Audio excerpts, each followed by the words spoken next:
Conversations with Jae Tea and Lo. Classic Conversations with Jae Tea and Lo. You never know which way the rhetoric is gonna go. Classic Conversations with Jae Tea and Lo. You never know which way the rhetoric. Classic Conversations with Jae Tea and Lo. You never know which way the rhetoric is gonna go. Classic Conversations with Jae Tea and Lo. You never know which way the rhetoric is gonna go. Classic Conversations with Jae Tea and Lo. You never know which way the rhetoric is gonna go. Classic Conversations with Jae Tea and Lo. You never know which way the rhetoric is going. Classic Conversations with Jae Tea and Lo.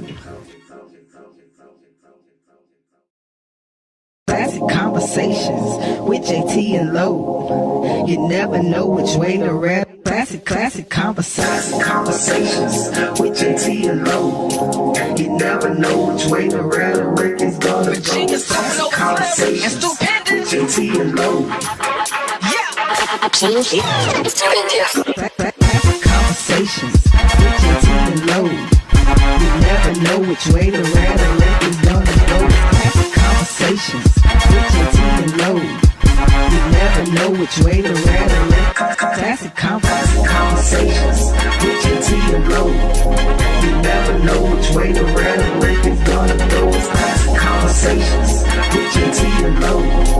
You never know which way the rhetoric is gonna. Classic Conversations with Jae Tea and Lo. You never know which way the rhetoric is gonna go. Classic Conversations with Jae Tea and Lo. You never know which way the rhetoric is going. Classic Conversations with Jae Tea and Lo.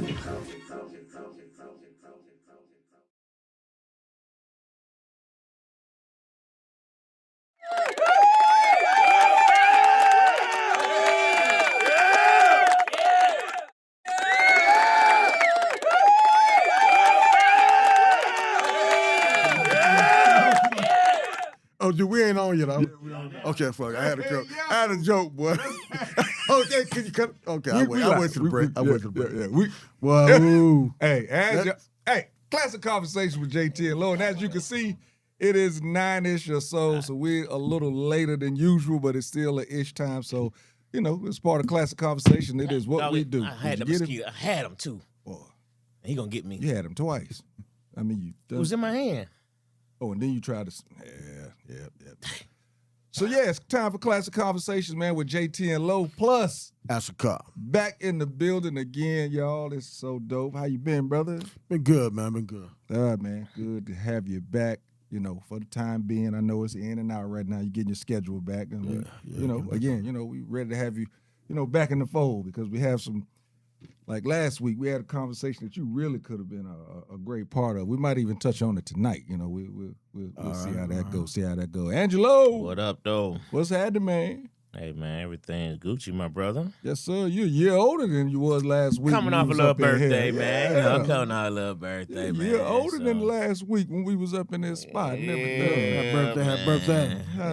How's it feeling? Anything? Any changes? Any wake up? Any pops in the knee? No, I don't know how much things change at this point. You know what I mean? But it's just the change is just the okay. If I'm being honest right now, you know what I mean.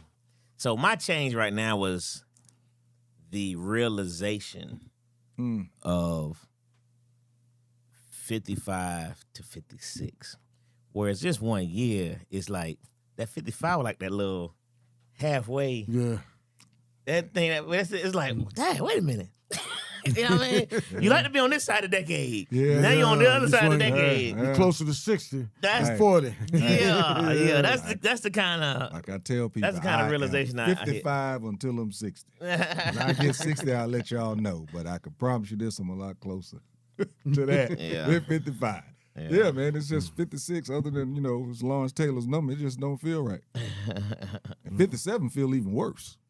I just take your word for At that. age, you gotta take care of the body, baby. You gotta take care of the body. Oh, no. The body, I'll be honest with you. As I've aged, don't get me wrong, there's been a couple of aches and pains here and there, but overall, I feel I'm doing pretty good. I'm just thinking just the number.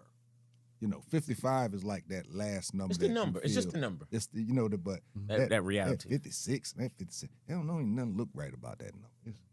You can't. What you gonna do with that number? You put it just don't look right. Just don't give me 55. It sounds like you're doing something. But now, I was thinking about it the other day. I was like, good Lord. Yeah, that was the only thing that really hit me, man. Was just that. When people keep asking you how old did you turn, you know what I mean? Then after you, say, be like, hey, is that right? You know what I mean? Like, hey, is that right? You know what I mean? Like, and they ain't saying you don't look 56. They ain't saying that no more. But it was always dope about my birthdays because Alec's birthday is the next day. You know what I mean? Alec turned 22 years old, and then that's the other reality is. You know what I mean? When you realize how old your kids are getting, that's the trip part as well. That's the big goal, Yeah. So, but it was cool, man. I like this cigar. My mom bought me this cigar for my birthday, man. I think. Tobacco. So it's always, baton. I don't know what it is, but because my mom bought it, you know what I mean? I said I'm gonna bring it out on the podcast. I appreciate you. I say I'm 39 till I'm 100. God dog. That's funny. What's up, Vic? How you doing, bro? Vic said that you're a true senior citizen now. God dog. Hey, man, get them discounts. I keep forgetting, but I done started walking back in now. For real? Yeah. Hey, wait. Y'all got something for over? Let me get that. I ain't Hey, I'm starting to do it now, bro. I ain't accepted that part yet, though. Hey. I haven't. I still remember, but I forget to get my military discounts. I do. Alec be reminding me of that. I be forgetting a mother. I'm getting better at both. I forget the military discount. Yeah, I've had cigar lounge that we was at, cigar seller. You in the military? I said, yeah. Well, you got a discount. Home Depot, it helps you. Yeah. Oh, yeah. Lowe's too. Both of them, Home Depot and Lowe's got them. Sure do. Yeah. But you can put those inside your system in those places. But just to remember to ask, I it forget. happened to me up at cigar seller when I was up there. I pulled out my card to pay, and they saw the credit union thing. They was like, "Oh, you former military?" I'm like, "Yeah." "Oh, you got an extra 5%." I'm like, "Shoot, you know what? Then let's go and get another one of them right there." Yeah. So I'm trying to get better at that, but I'm okay with asking about my that AARP. I'm sure I ain't got no problem with it. I need to renew my AAA. I keep AAA, bro. Yeah, but my AAA canceled me. You got AAA canceled me. Your kids, right? Your kids. That's what. Nah, they just canceled me. I don't know. What the hell that do about you? They canceled me. My sons, I can't remember last time I did it. My sons can test some shit up. And they can, hey, Dad, you still got the AAA? Yeah. But, their aunt gave them all AAA for the Christmas one year. Mm. And my sister can't even get it no more. They all canceled her shit out. They cancel her too? Yeah. Yeah, they don't want you to actually use it. Yeah. Right. That's the thing. That's you know what I mean. Use it a lot. They're gonna get you. But I ain't even use it a lot, but I try to make sure by the end of the year, I want to make sure they don't roll over. like you get somebody a year that roll over, they don't roll over. Hey. Yep. That's That's cop is back. He is back. All right, so let's let's jump into some of these because we got some stuff. You start a little late, so we got some stuff happening tonight, especially with Aston Cop here. So we're gonna jump into some of these smaller subjects. Of course, starting off with the New York Knickerbockers. They are the NBA champions. 94-90 victory over San Antonio Spurs on Saturday Dwayne, night. you ain't want to give him an applause, man? Captured their first. You ain't want to get Nick's applause, man? NBA title in 53 years. It actually broke really. records. 24.5 million viewers actually looked at the game that night, making it the most watched game since 1998. The audience peaked at 33 million. Finals MVP Jalen Brunson was putting the wraps on everything with a 45-point performance as the Knicks rallied from a 16-point deficit to get that win. Overall, the finals averaged 20.6 million according to Nielsen ratings. What did you say, Dwayne? that the Spurs was done. Hey, man. Hey, bro, I got to give a shout out to that coach because Mike Brown. Mike Brown coached that series because he was against an alien. Yeah. And you saw the inexperience from the other side by keeping Wemby in the game. Anytime Wemby goes at 40 minutes or over, he can't chase down blocks. He can't run to the corner and get those blocks. And he misses free throws. It happened in the last 3 games. Yep. Because he played over 40 minutes. When he played when they was in Oklahoma City, when he had the 40 points, dude only played 35 minutes. Yeah. Hey man, the boy, because he's taking some hits. He's taking some hits, and the Knicks got that old man strength. It's a little different. It ain't old strength, but it's older than what most is in the NBA. Yeah. The Knicks is one of the older teams in the NBA.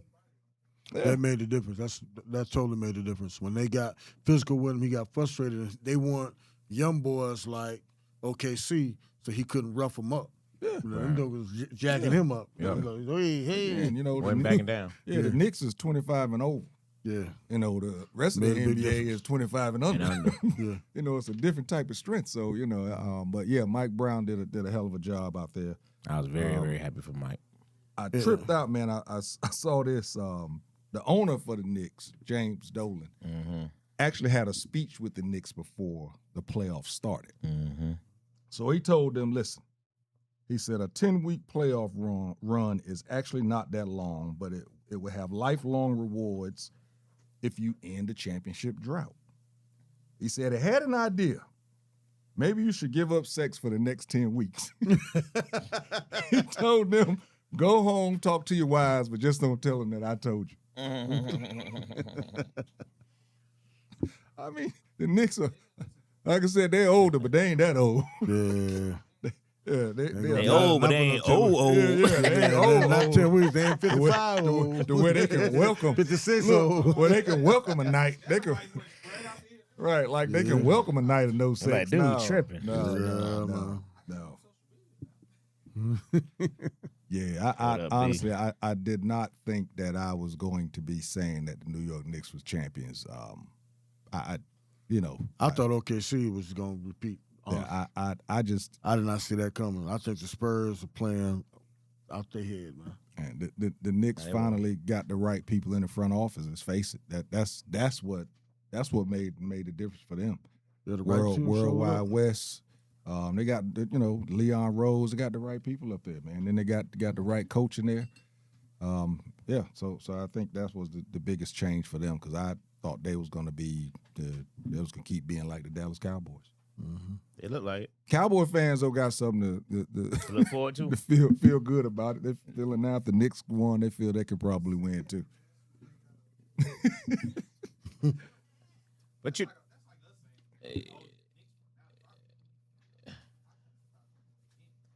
Well, one thing about that series, first of all, definitely shout out to Mike Brown. I'm very, very happy to see that brother win.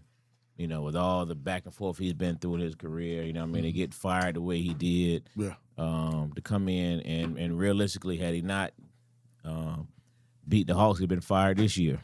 You know what I mean? So, he was 2 games away from being fired. Yeah. Yeah. So, but from where they went, now I don't know. With OKC, without that injury, I don't know if OKC loses to the Spurs. Yeah, exactly. That injury was they lost their number 2 player. Yeah. That was a major injury. And they were still hanging with them, so they lost their number 2 player, and then they lost the one player that was actually taking the place of the number 2 player. They lost both of them. So I think everything lined itself up for the Knicks because I don't know if OKC. I think that'd been a different series against OKC, a healthy OKC. Yeah. So everything lined itself up, man. They just became a team of destiny. The stat that I thought was just ridiculous was the stat where the Spurs led for 171 minutes of the series.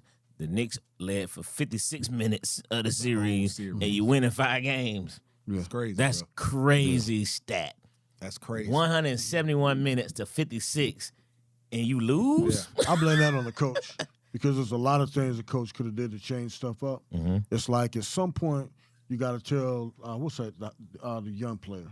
You got to tell all of them. Which stop one? Shooting threes. They all young. You got to tell them to quit shooting. Yeah. Because you got to look shot 9 straight threes. We pay him to take the big shots.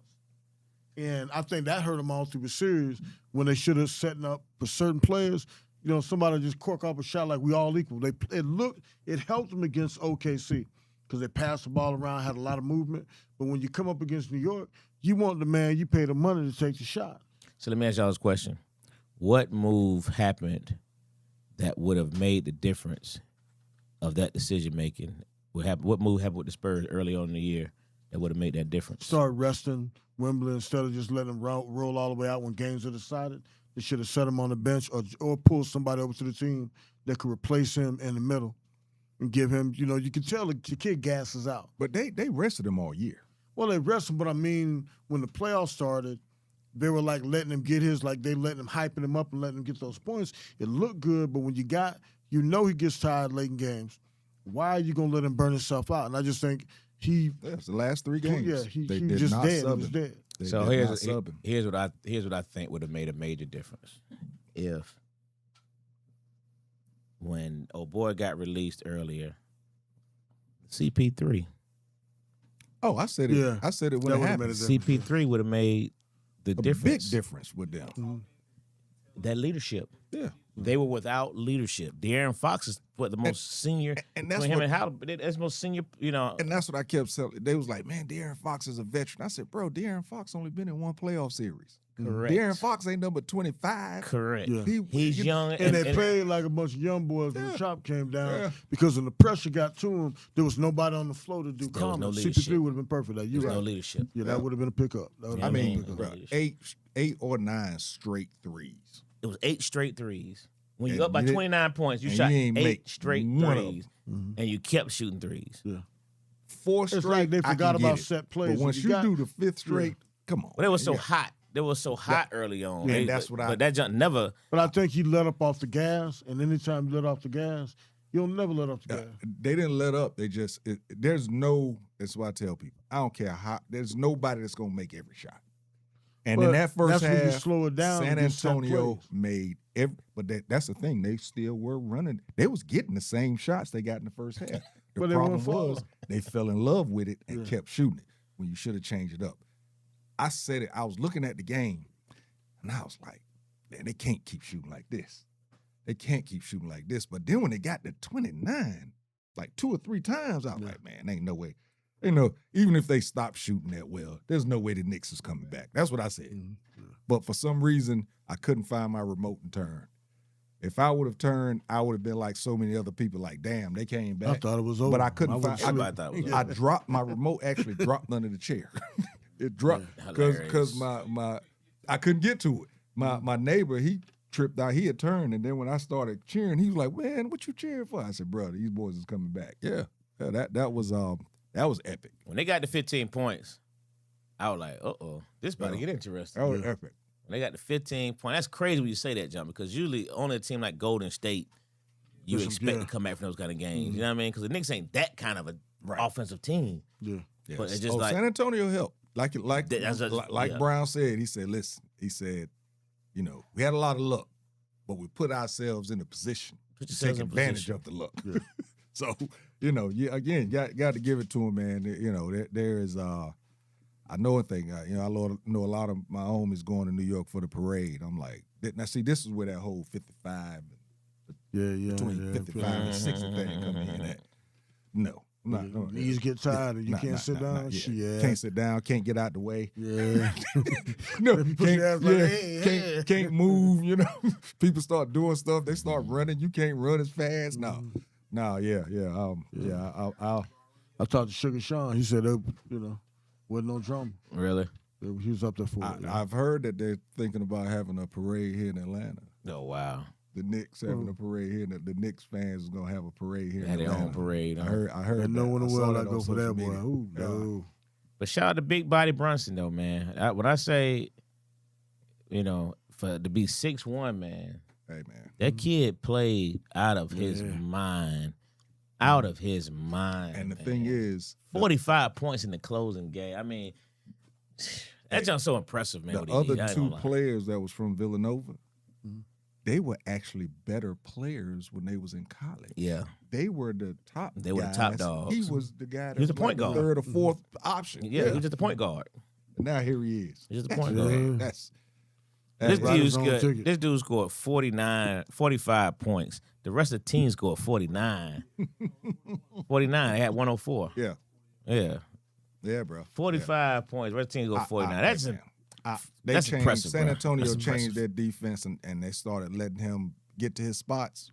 I think he made 3 shots. I said, this about to be a problem. And I was out in But in Rockdale County, so I'm out there in my man's castle. Everybody out there, San Antonio. For real. Everybody out there, San Antonio, bro, because that's where Castle is from. I kept saying, bro, y'all, they don't mess around and let him. Castle wasn't hitting the shots. I said, y'all mess around, let this guy get going, and 40 or 39 points later. Coach Nash said, Had a "Yeah, championship. Chicago dude. Yeah, he's a Chicago dude, man. He got that attitude too. He got that attitude about himself. I like his game, man. I just thought it was the coolest thing to see. The father and son that hug. That was dope. Man. That was so powerful. That just put something in. That Like, was so powerful. oh man, that's the coolest then thing to in the think world. that bro. the last time the Knicks was in the finals, His dad played. he was on the team. Yeah, it's crazy. That's crazy, It's boy. crazy. I didn't do it, but you did it for my son. Yeah, man. That's the, super the dope. training regimen that he put his son through, he said that he told him that he wasn't gonna be tall. So we need to make you a little different. I don't know if he taped it or tied his right arm to his side and made him do everything. He does everything else right-handed. Only thing he does left-handed is shoot basketball because of the training regimen that his pops put him through.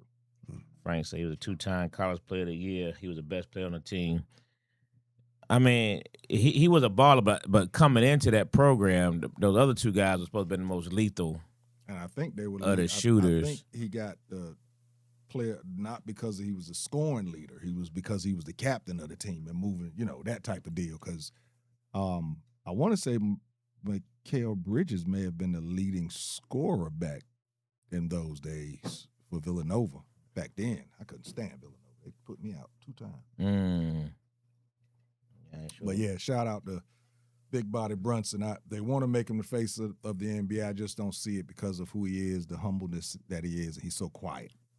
The NBA want people that's, kind of polarized. Actually, they were ranked higher, but stuff he like was that. their best. There you go. Yeah. Yeah. But yeah, taking pay cuts to make sure the team had the right, Which is rare. big time, Which is rare. big time. Yeah. Especially this day and time. These jokes to get it back. They like, hey man, I lose. I'm getting it back. Yeah, I'll try and get a championship on the back end. That's what most of them saying. Yeah, Now, just let me jump get on my some. money. Yeah, Let me just jump on the somebody's team bench. later on and Yeah. win. All right, moving on. Still in sports, man. Your boy Floyd Mayweather facing felony charges for passing a bad check. Oh shit. He wrote a check for a watch. I think it was $200,000 watch in Las Vegas. And he wrote the check, $200,000 check from a Wells Fargo bank account to a store called Gold and Beyond on December 31st, 2024. The guy did not want to press charges. Kept reaching out to Floyd in all types of ways. Floyd never paid him, so they had to go ahead and press charges. Oh, now you're gonna pay him. So he had to go ahead and press charges. Floyd got the fights coming up is it the end of June that he had the fights coming up? But they say, Floyd also, I didn't know this doggone tax lien was this much, $7.2 million tax lien that's levied against them. And also that was in unpaid taxes 2018, 2023. And supposedly a Las Vegas area gated community filed a separate lien of $22,500. Association fees. Carrying all that money in his pocket. Need to put the money in the All bank. that money he threw up. I'm talking about all that money he put the threw money up. in the bank Thinking instead of about that carrying it in now. his pocket all the time. That's why the check bounced. I'm surprised he ain't about to watch cash. Serena and Venus are back. They got the wild card draw in Wimbledon. They will be doing a doubles thing. There's no talk of either one of them doing the singles right now, but there is still supposedly 2 wild cards left. A lot of people, of course, are saying that they're gonna jump in on the singles thing. But just the simple fact that they back out there, man, is crazy. Well, I think if you look at the new Serena, and that was a knock on her, she was never all the way in shape. She was just the greatest tennis player ever. You know what I'm saying? The shape, I mean, good for us. But I mean, for tennis, you know, towards the end, she used to gas a little bit. And now I think the slimmer Serena coming out there, that may just, I want to think about anytime she ever lost, a lot of time she was just winded. I want to see if she lose some of her power matches. By losing this weight. I don't know if she lose some of her power. Yeah, that's problem. You know, that's why doubles is better.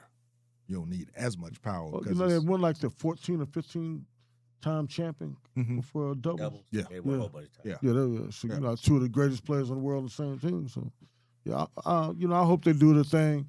I wouldn't want her to jump back out there until she's ready, because it kind of has like that Tiger Woods effect.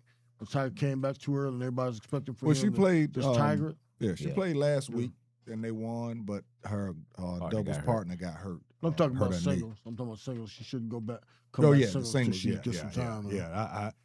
You know, that's where I think, you know, them cross courts in the singles is a little different. Then when you're in the doubles, it's a little different. Really getting everywhere. Well, let me say this first, man. Shame on Floyd Mayweather, because for all that money to have come in and out through him, with all that BS he been doing, with all those cars, all those this, throwing all money those up that, 30,000 in the club. Yeah, you know what I mean. This is such a bad representation. You know, there's so many, you know, and it goes to what Two Free was saying a couple weeks ago when it was called the ignorance. Yeah, this is the level of ignorance, right? Yeah, that, you know what I mean, that makes us look bad as a you know what I mean. It's like the things you could have done with that kind of money, you know what I mean, the things you could have accomplished, the things you could have, the people you know, you could have helped, the people you could have helped, how your name could have lived forever in a positive way, as opposed to this stuff. You know what I mean? It's just this is unfortunate. You just hate to even see it, and not in a sad way. Just in it, this is ignorant, bro. You bouncing that's all we can say. And chasing fights. Come on, man. There's no level. First of all, why you still buying a $200,000 watch? Yeah, like Frank said. Wait. Is the time different on those watches? And half the people. Check can't bounce if you don't buy it, man. I mean, whatever your situation is, but it's to the point where you're just so arrogant, you feel like you don't have to pay for it. You know what I mean? And it was, that's the AB. And the guy's been phase. chasing when he had the money. And it was New Year's Eve. So what were you showing out? You know, did you forget? I mean, who knows? I think he was above it and just pushing the deal. And the buddy said, "Okay, I'm gonna show you." I'm gonna show you. Yeah. Very possible that, Especially too. when he's already down. Yeah. It's just level of ignorance, man. Is ridiculous. Vic said pure arrogance. I agree. Yeah. But the Serena thing, I think, is super, super dope. I always felt like, you know, the way she retired, I always felt like there's a chance of her coming back because she retired to the way it looked. She was chasing that title, that world, that most titles ever. She was chasing it so hard. You know what I mean? Throwing the game on. Because she wanted it so badly. She was in so many finals. That's my point. Yeah. You got to This is so crazy. many finals that you could have been surpassed that thing, but you wanted it so badly. I think that's You know what I mean? And it put so much pressure. I think she had to reset. Yeah, the You know, mental. The mental. You know, the mental struggle. She really wanted it bad, bro. Yeah. She wanted that jump bad. You could tell. And she lost. And she would cruise over to the final. Then just Every time. Every Then time. she gets in finals. and just struggle. She beat herself. Beat herself because she wanted it that badly. So whether she comes back or not, singles, we'll see. I definitely think, I saw somebody say lost muscle. I definitely think losing that kind of weight for her body and how she's played her entire career. Even when she was a young girl, she was always sound. You know what I mean? and she's, Body-wise, her so. power. She's gotta wonder how that would. Yeah, the hips and that. Yeah, You gotta wonder how that'll play. Those mean, glutes. Yeah, and the those thing glutes. is, all of that goes into those swings. 100%. All of that 100%. goes into it. I mean, y'all saw some of the pictures. Y'all saw the muscles and other stuff. You know, in a steel shot. But it's good. It was good to see her back on the court, though. You know what I mean? You know, for us, people who got to witness certain people, it's always hard to let your legends go. You know what I mean? It's like when you got to witness this whole greatness, and you really want to see them be able to leave the way they want to. Yeah. So I hope. Hey, you know how great she was? She was so great that she got with a white man that did nobody better Did nobody complain. That's how great she was. That's how great she was, bro. Nobody get mad at her. But I just hope she goes out on top. So she tries to come back and realize it's not there. Mm-hmm. To just step away versus keep on going out there, keep on going out there. Oh, okay, that's what you're saying. And that's what she says, She said that after the last match with the other girl. She was like, it's not about wins or whatever, it's about, I'm having fun and that type of thing. But the Serena we know. Oh yeah, she if she mess around and have a couple of good matches and then all of a sudden loses, oh bro, she about to get back in the lab. It's gonna be hard for her to just walk away, Yeah, you think of Jordan when he came back, and the steal happened when it was against the Magic. He had that turnover. Mm-hmm. I see that with Serena, something like that happening. And she gonna work real hard to come back in. I just don't know if singles, but I could see if Venus could do it. I could see the doubles thing happening. Well, see, and two, they're both filthy rich, and that says something about their spirit too. The love of the game, and you can still play at that level for as long as they did. So if anybody could do it, it's her. Now people can knock Floyd if they want, but Floyd don't drink, don't smoke, and he was able to maintain. Hell, I think Floyd probably only got hit 4 times his whole career. Right. Where you say, ooh. Right. What's his name? That green-eyed guy. For sure, for his last 15 years of fighting, he really didn't get hit. He because Mosley, you remember Floyd had power at one time. Yeah, he used to be offensive. He used to be offensive, and then he just got smart. He just got smart and said, you know what? Shoot, Yeah, Floyd hit you with that jab, stop in the middle. All right, last thing before we jump into it. A judge has actually ordered the Trump administration to restore slavery panels at the President's House in Philadelphia.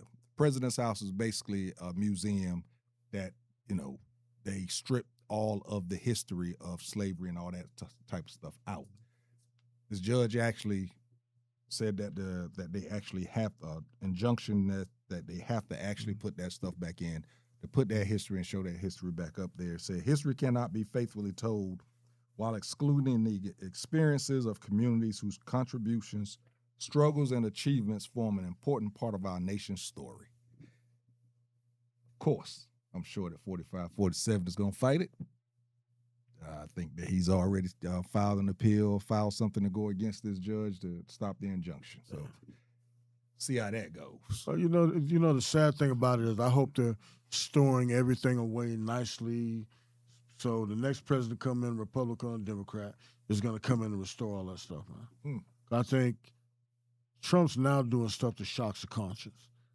At first everybody's kind of comedy. Okay, he's wild, Trump's wild. But now Trump has opened the door. He just, hey, I'm going to pull the sheet off the table, let you see, drain the swamp. And I think people have seen a level of corruption that shocks them. But what shocks me is a level of hate. I was watching the UFC this weekend. You watched it? Oh, yeah. Paramount, baby. And that Topic, so don't dive into that yet. Yeah. Oh, okay. I'll say it. Yeah, that shit was foul, man. Hold up. Yeah, but it all plays in together because it's Trump. All this is tied into the same thing. I mean, he made it okay to be not only racist, but blatantly racist to the point where it's okay to violate other people's rights and interfere with their decorum. The same thing everybody talks about the young black kids and what they're doing. He's put that into everyday life. Took the sheets off. Yeah, if you read the comments, I had to stop reading comments on certain things because I would get so emotionally involved in it. And I look up now, I done cussed out every white dude for the last 2 years because I'll make a comment out of the usual suspects. Or, everybody's coming out and doing this. Now they know because there was repercussions for a lot of those people. People getting fired from their jobs. Now everybody's got these no face or don't even put the name up there anymore. I still put my straight name but because people they're just saying shit. It's just you got the stuff with I don't want to go back on it, but Child shot 3 people for stealing property crimes. And after the second one, they should have did something, but it's the 3rd time, and he finally killed a kid from running away from a store. And he walked again. Yeah. And it put a part of me that I didn't even want it, brought it back up. Mm-hmm. The same, starting to get the same feelings you got the first time you watch Roots. That kind of like, God, motherfucking damn. You just looking at people cross-eyed like, I wish you would. Yeah. Just laugh.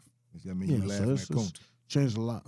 So I enjoy, those cases coming far in between when they rule against him. And to your point, I would hope you would hope that they would secure it properly. Yeah. You know what I mean? But because of the administration, how they act, it may destroy hey, just throw that stuff in the box. You just don't know. You know what I mean? You would hope that they would respect whatever it is, but because of how these people think, you just never know. Just like I enjoy the fact that they take his name off the Kennedy Center. That's what I mean. And he pissed about losing that junk. You know what I mean? And they still don't think they took it down. It's supposed to came down Friday, if I'm not mistaken. Mm-hmm.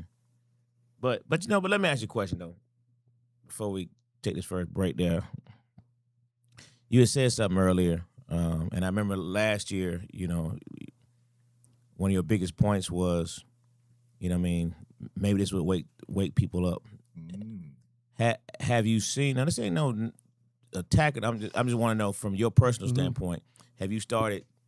Is it too early for people to wake up? What you were asking, because what you were hoping for was this pissed people off enough that they would galvanize. Is it too early, or what you think? I definitely think so. Too early, think so, or they doing it? No, think so? So? I think it's doing it. If you look at any of the social medias, and I used to say this all the time. If you remember, we're starting to be like the Cubans in Miami.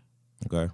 You have your white Cubans, you have your black Cubans. Mm-hmm. But with us, we all look the same, but there's a divide because now people are starting to point out behavior. Okay.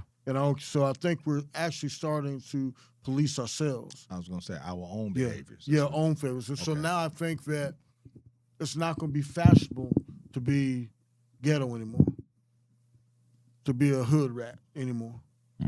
And because think about it, black people have always had pride. I don't care if you didn't have $1 in your pocket. You still carried yourself with pride and a certain decorum. And I think that's what it's getting out of the lines. Like, I guarantee you, you're going to have to earn every damn black vote next election. And that's what I was talking about. There's true black pride. Not pride because you can rap, not pride because you bounce a basketball. But, hey, hold up. It took the level of disrespect that's occurring to make people say, okay, you see how they see us. Now let's show them different. Okay.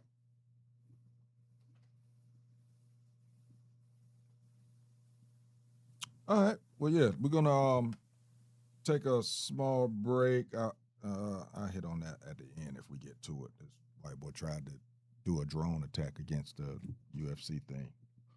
Got arrested. We'll talk about that at the end of everything. But we're going to respond to y'all comments till we come back. We're going to take a small break. We're going to come to your comments when we get back. Then after that, we're going to get right on into it, man. Your boy Hove, Jay-Z, Target. We'll be right back. Classic Conversations with Jae Tea and Lo. And that's a cop.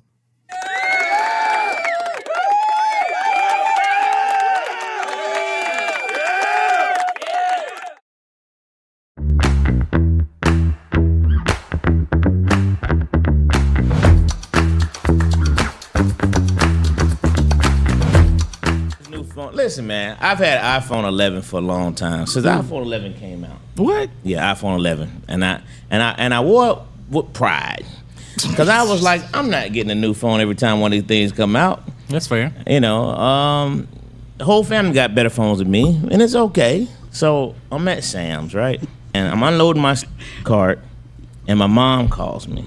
I put it on the speaker until I get my Bluetooth. You look in the parking lot, it was dry to the left, it was dry to the right, it was dry everywhere you could see. My phone's on the back of the trunk. It fell down in the only freaking puddle in the entire area. And that phone went face first. That joke ain't been back on since, man. It went zoop. So Lo, I'm gonna just go and tell you something. That iPhone 11 decided it wanted to die. It jumped. It jumped ship. That is funny. That iPhone 11 was like this. He can't keep pushing me like this.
Find a studio that matches your podcast vision? Located inside Uptown Comedy Corner, our studio just 5 minutes from Atlanta's airport has everything you need.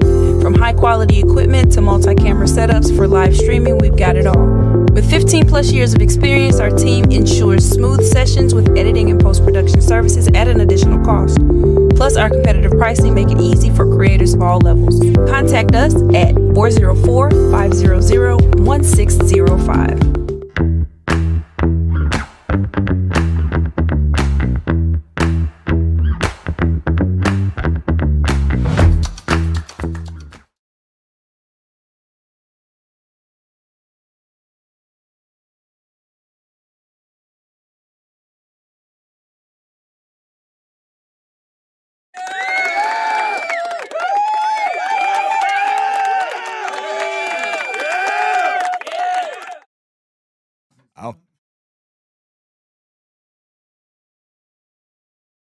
Yo, what's happening, folks? We are back. Classic Conversations with Jae Tea and Lo. And that's a cop. Yes, sir. We back up in this thing, man. Want to give us a telephone call, 404-500-1605. Didn't get through it because, we was trying to get things started. But listen, people, we need for you to hit those buttons over there. It's I think it's a little heart. You hit that, and a whole bunch of stuff pops up. Just need for you to keep touching those. Because as you touch those, it's going to help out. Algorithm. Go straight up. You dig? It's going straight up. And while we're looking at this thing, while you're sitting here making comments and everything, go ahead and hit that button. It's an arrow. Just hit it and just start putting people's names on it. Share us on out there. Mm-hmm. Don't do it now, but do it right now. You dig? Push the goddamn button. Push the goddamn button. Okay. Comments, Angelo.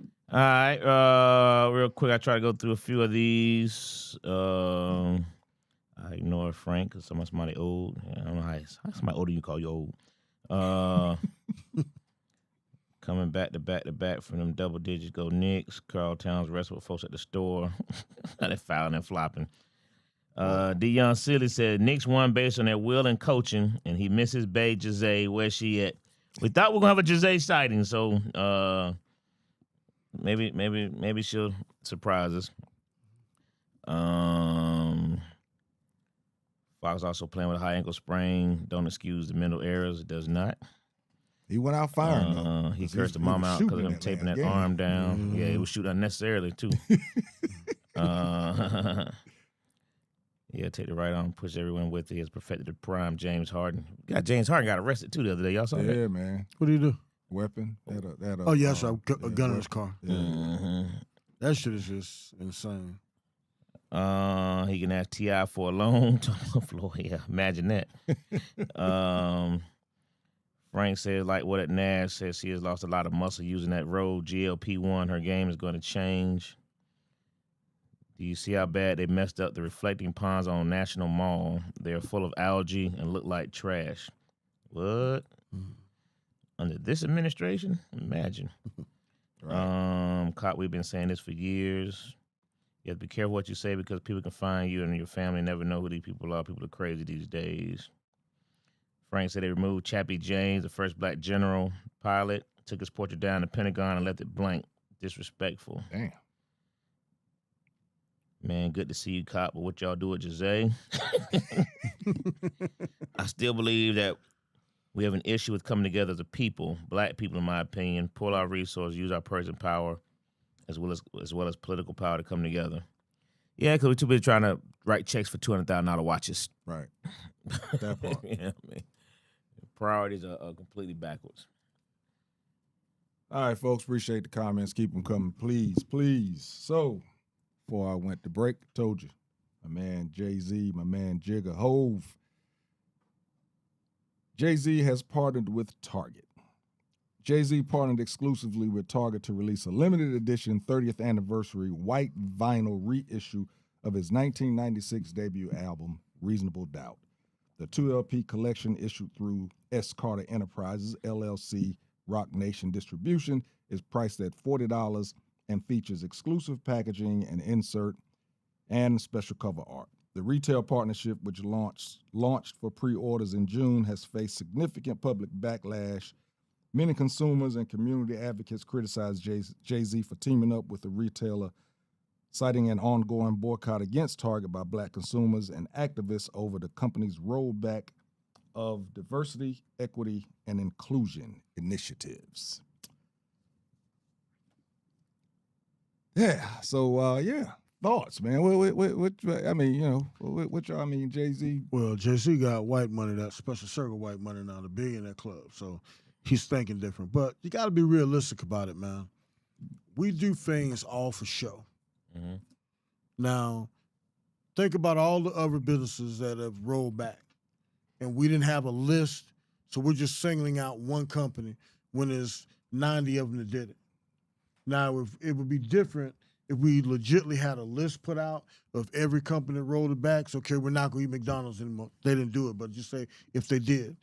So we fake the funk so much, we do so much for show that it takes away the effect. Just like we were talking off camera about when somebody black gets in trouble and everybody, woo, woo, woo, but nobody, the same people don't speak out on black violence. You know, so I can't let the man make his money because I went by Target the other day because I was at Jimmy John's on 138 and there wasn't nothing but us up in Target. Oh, yeah. Yeah, so come on, man. So this man don't supposed to make millions, but you can buy a pair of sunglasses? No. I personally didn't know that the boycott was still going on. I don't really go to Target anyway, so ain't no big deal for me, but Me neither. I didn't know it was still going. I mean, because like I said, you see people going in all the time. There ain't really been no conversation about it. And if I'm not mistaken, Jay-Z, the original album, when it first came out, it was distributed through Target. So he probably just, Nostalgia. I'm yeah, sure. just going back to where it started at. Through a lot So places back then. Like you said, there's a whole lot of places that was probably distributed through that. now, I mean, originally they had an exclusive. Target was the original. The original way he Put it that's out there. interesting. Oh. Yeah. So I think it just went back to where but Well, they say that Target actually have significantly changed its DEI strategy. The company rolled back many of its formal racial equity and minority hiring pledges, ending specific programs focused on promoting black-owned businesses and careers for black employees. So supposedly they've changed that, and they are doing that more. But I actually pulled up something. I forgot to put the guy's name down, but this is what he said. He said Jay-Z didn't partner with Target. Target hired Jay-Z to bring the black dollars back. And he thought we'd be too busy buying the vinyl to notice that. He said he didn't just partner with them. He handed them an exclusive, a special edition white vinyl pressing of Reasonable Doubt for the album's 30th anniversary. $40 a copy. It's going to be available at your nearest Target. The same Target that black people were boycotting. The same Target that made a $2 billion promise to black-owned businesses after George Floyd's murder, and then they broke it. He said, let me translate it for you. Jay-Z has been tasked, commissioned is probably the better word, to calm the niggas down because Target needs their money back. Well, I'll say this. It's gonna sell out. Black or white people, it doesn't matter who buys it. It's gonna sell out. And if you don't support them, don't buy it.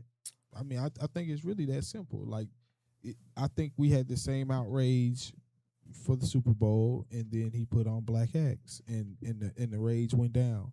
So I can understand where both sides are coming from, but at the end of the day, like MJ said, if Target is closest store to me and I need something that Target sells, I'm gonna go buy it in Target. But like Lo said, I'm not particularly fond of Target. It's not like I go out my way to go to Target and buy stuff. Right. But people did used to do that. Like, I've dated women who like shopping at Target. You know what I'm saying? My daughter and her mom like shopping at Target. So, and like I said, I'm all with boycotts and all that other stuff. But the reality of it is, I probably don't shop at these places anyway. You know what I'm saying? So it's like a blind boycott for me. But in general, if you don't support Target and Jay-Z, don't buy the album. But it's gonna sell out. Well, I won't be buying the album. Not because of boycott. Spotify, I ain't buying the album regardless. Amazon Music. Yeah. But I just don't see. And number one fan said, do the numbers. The boycott was a success. Yeah, I don't. It was a success. I was just saying I didn't think it was still going on anyway. I know Jamal Bryant thought the same thing. You know what I mean? Yeah. Then he apologized because he thought the boycott was over with, and he the one who crunk it up. You know what I mean? He thought it was over with. $12.5 billion in market value that Target watched evaporate. 30% stock drop during a 40-day boycott. Yeah, very effective. I'm not a Target guy. I'm a Walmart guy. I call Target Target. Seemed like it was just a little bit more expensive than Walmart, so I just say, I strayed away from it from a young age and stayed away from it. But here's my question to you. I'm sorry, but all right, just look at those numbers you just said, right, with Target. So we understand our power, the black dollar. Mm-hmm. You know what I mean? It's like, but trillions. Did we learn anything through that? Like, right. Will we do it again? Like how successful it was against Target. Has that been exposed nationwide that we know how successful it was? Yes, but we need, and I'm just gonna put it on him again because he was president. President Obama, if he would get involved in this and could just say, "Hey, look what we can do," and if he just says, like, "Look at that child deal," imagine. Like I'm gonna be honest with you, all I do is go to QTs or national gas chains because I'm tired of going in and seeing somebody talk sideways to black people to come up there, and I walk up to the window, I look at the guy and say, "Good morning, good morning, good morning," and I make them speak. I stop going because that got my blood pressure up. And if we start doing something as simple as says, like after chow, nobody shop at a Asian store. Right. Until the Asian people come out, like they don't sponsor, they're in black neighborhoods, but they don't sponsor the team. I think you could do that for all. Like you said, you don't go to those gas stations. It's not just Chow's. It's several gas stations. And they'll respect them more because they don't put money up for youth teams. My son's on a travel ball team. So they went to certain stores, and because he goes from our area out there in McDonough and to an area closer, just play with more black kids. And in doing that, you see a situation where none of those local stores want to support the team. But blacks make up 90% of their business. You wouldn't even have to ask them if we could get on the same accord. That's why I always knock religious leaders in America. Because they're so worried about the dollars and that tax break they get that they're not going to stick their head up and do good for the people. But we need more of a across-the-board leader, and that's 100% President Obama. But it's going to take somebody going Why out. do you think based on that scenario though, he would be that person. I don't see where it would be. He's somebody. He's always carried himself above reproach. Sure. He's articulate. Mm-hmm. He's 100% a black man. He ain't got an ounce of infected in him. Mm-hmm. And I think he'll be able to open doors because people will automatically listen to him. That's what I was thinking. And he's not going to offend anybody from the most hood rat Mm-hmm. respects him and the most elitist respects him. Yeah. You know, he could tell Jay-Z, you shouldn't have did that. Jay-Z's okay, I'll just take the loss. I'm a billionaire. But we don't have anybody that anybody wants to follow. One person that would be great for it would be Farrakhan, but you know we can't. Farrakhan, you know, ain't a Christian gonna follow him. And so, or they're too controversial. Al Sharpton. Come on, who's gonna follow Al Sharpton? I like what you're saying in regards to and we're talking about the boycott stuff. If Rock just did a video, like he said, from the all the way down to the YN, all the way up to the most respected, would tune into that video. Yeah. There is no divide with him. Everybody would listen to him if he was on the screen.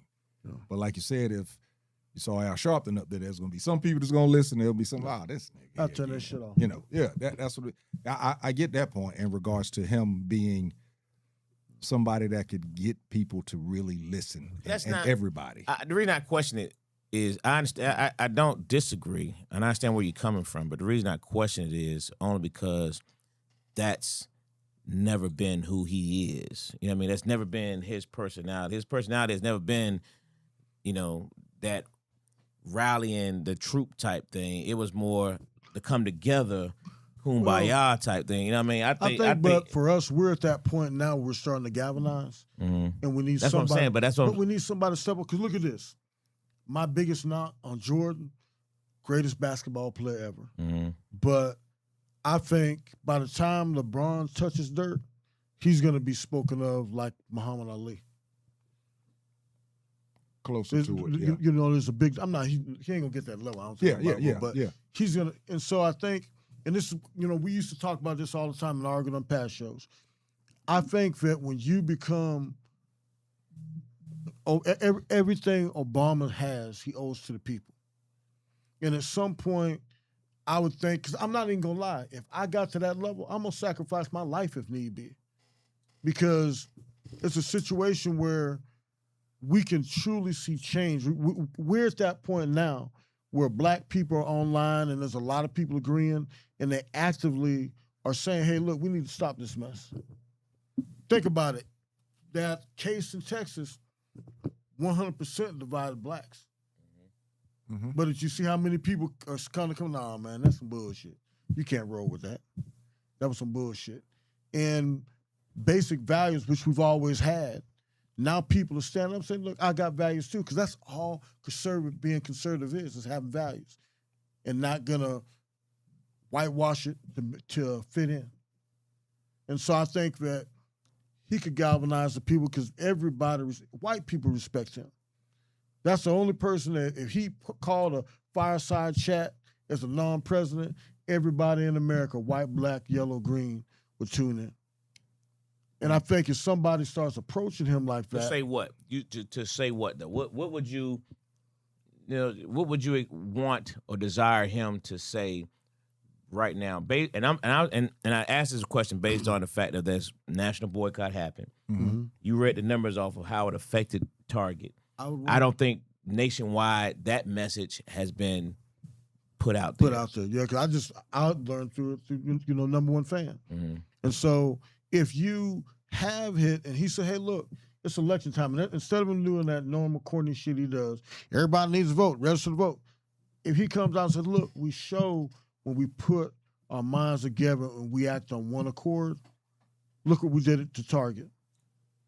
Now we need to get more centralized. And he starts calling out and having maybe a symposium, not the 100 Black Men March on D.C., but just truly go to every state and pull out the black leaders and pull them into one location. Now and I get that. Yeah.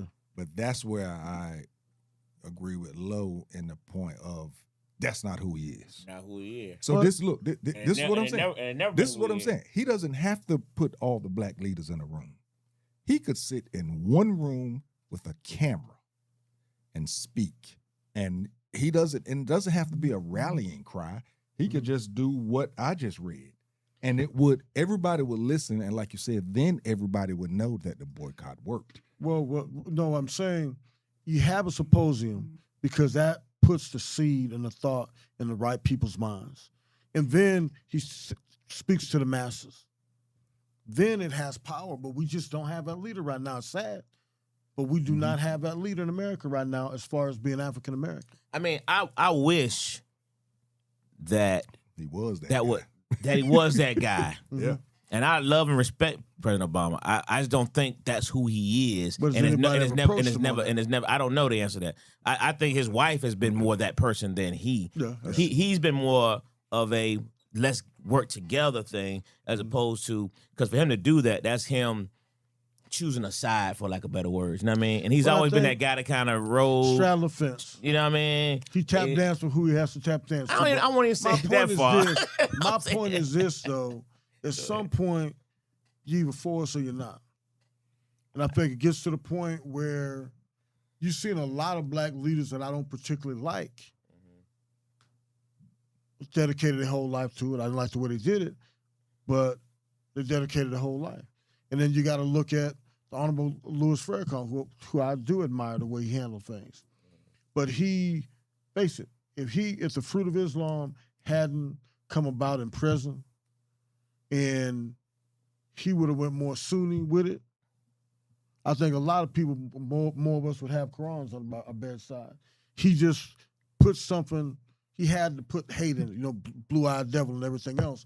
But his message for self-help for black people has never changed. If you can take Islam out of it and just listen to his message, family, health, rights, and he's always stood up for it and came out on it. Mm-hmm. I'm just saying, like LeBron, to me, LeBron LeBron can't carry Michael Jordan's shoes as a basketball player. Stop that. But as just a person, humanitarian, and what he's actually done and put his money behind, and the way he showed the organization, put his brothers together, got them together, and they all got paid, and he's never had a bad situation occur where about where's the scandal? It hasn't happened. Dude, I said it a long time ago. LeBron James is the closest thing that we have to a leader right now because he's the only person that everybody will listen to. Older and younger. Numbers wise. I don't disagree with that in a lot of aspects. But for this particular topic, you have to be more political. You have Yeah. And I think but Jamal Bryant got I won't say got it started, but he helped facilitate this boycott. Mm-hmm. And it got nationwide attention.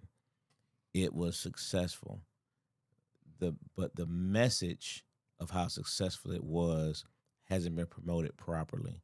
And I think we have enough media. That could be intentional.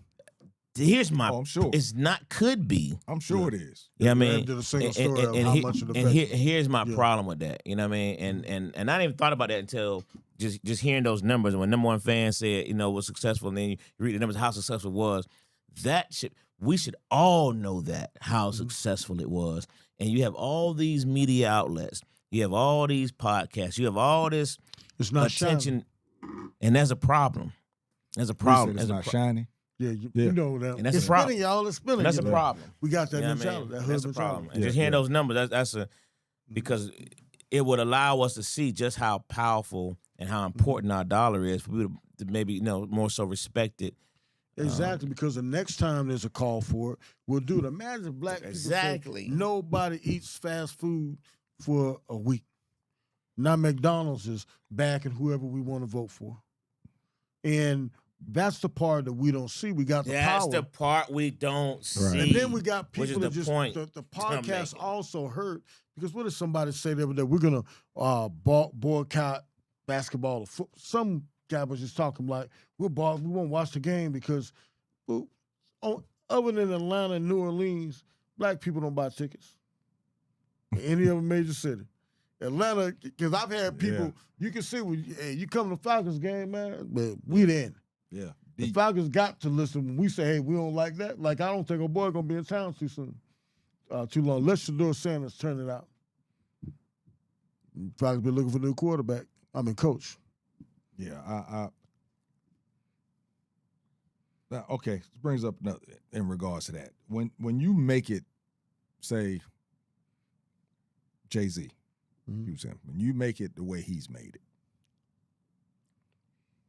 does he now have a responsibility? Is he actually supposed to make everything black? I'll say this. If he was either a bullshitter or he should do it. Because he's always been pro-black. From every song he's ever sung, that's one thing I like about him. And he's always been that guy. But I think when you get to a certain level in America and you get to sit down at certain tables, you have to give up part of you. It went for Obama and everybody else. We have to go back to the 60s when people were dying for it.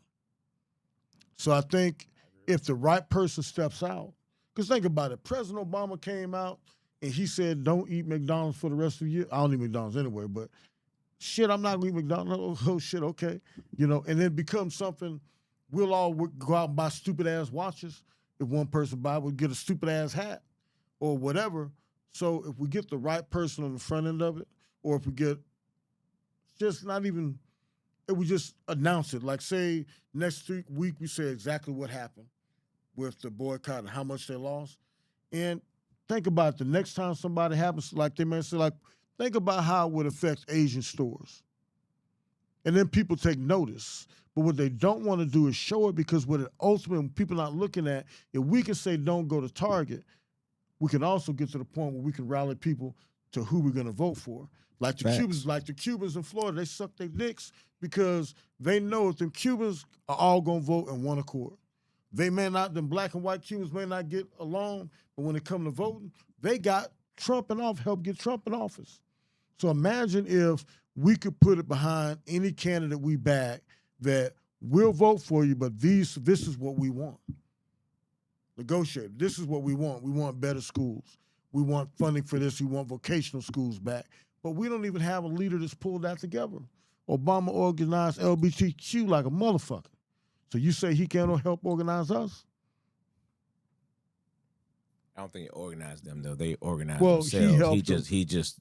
He was a catalyst for it, and he was rightly so, because they needed rights. Because they understood their value and their power. Exactly. We need to understand our value and our power. You're right. Here's the point I'm trying to make. But how do we understand that without, that word? Like, number one was saying, you listen to Joy Reid, Don Lemon. You're right.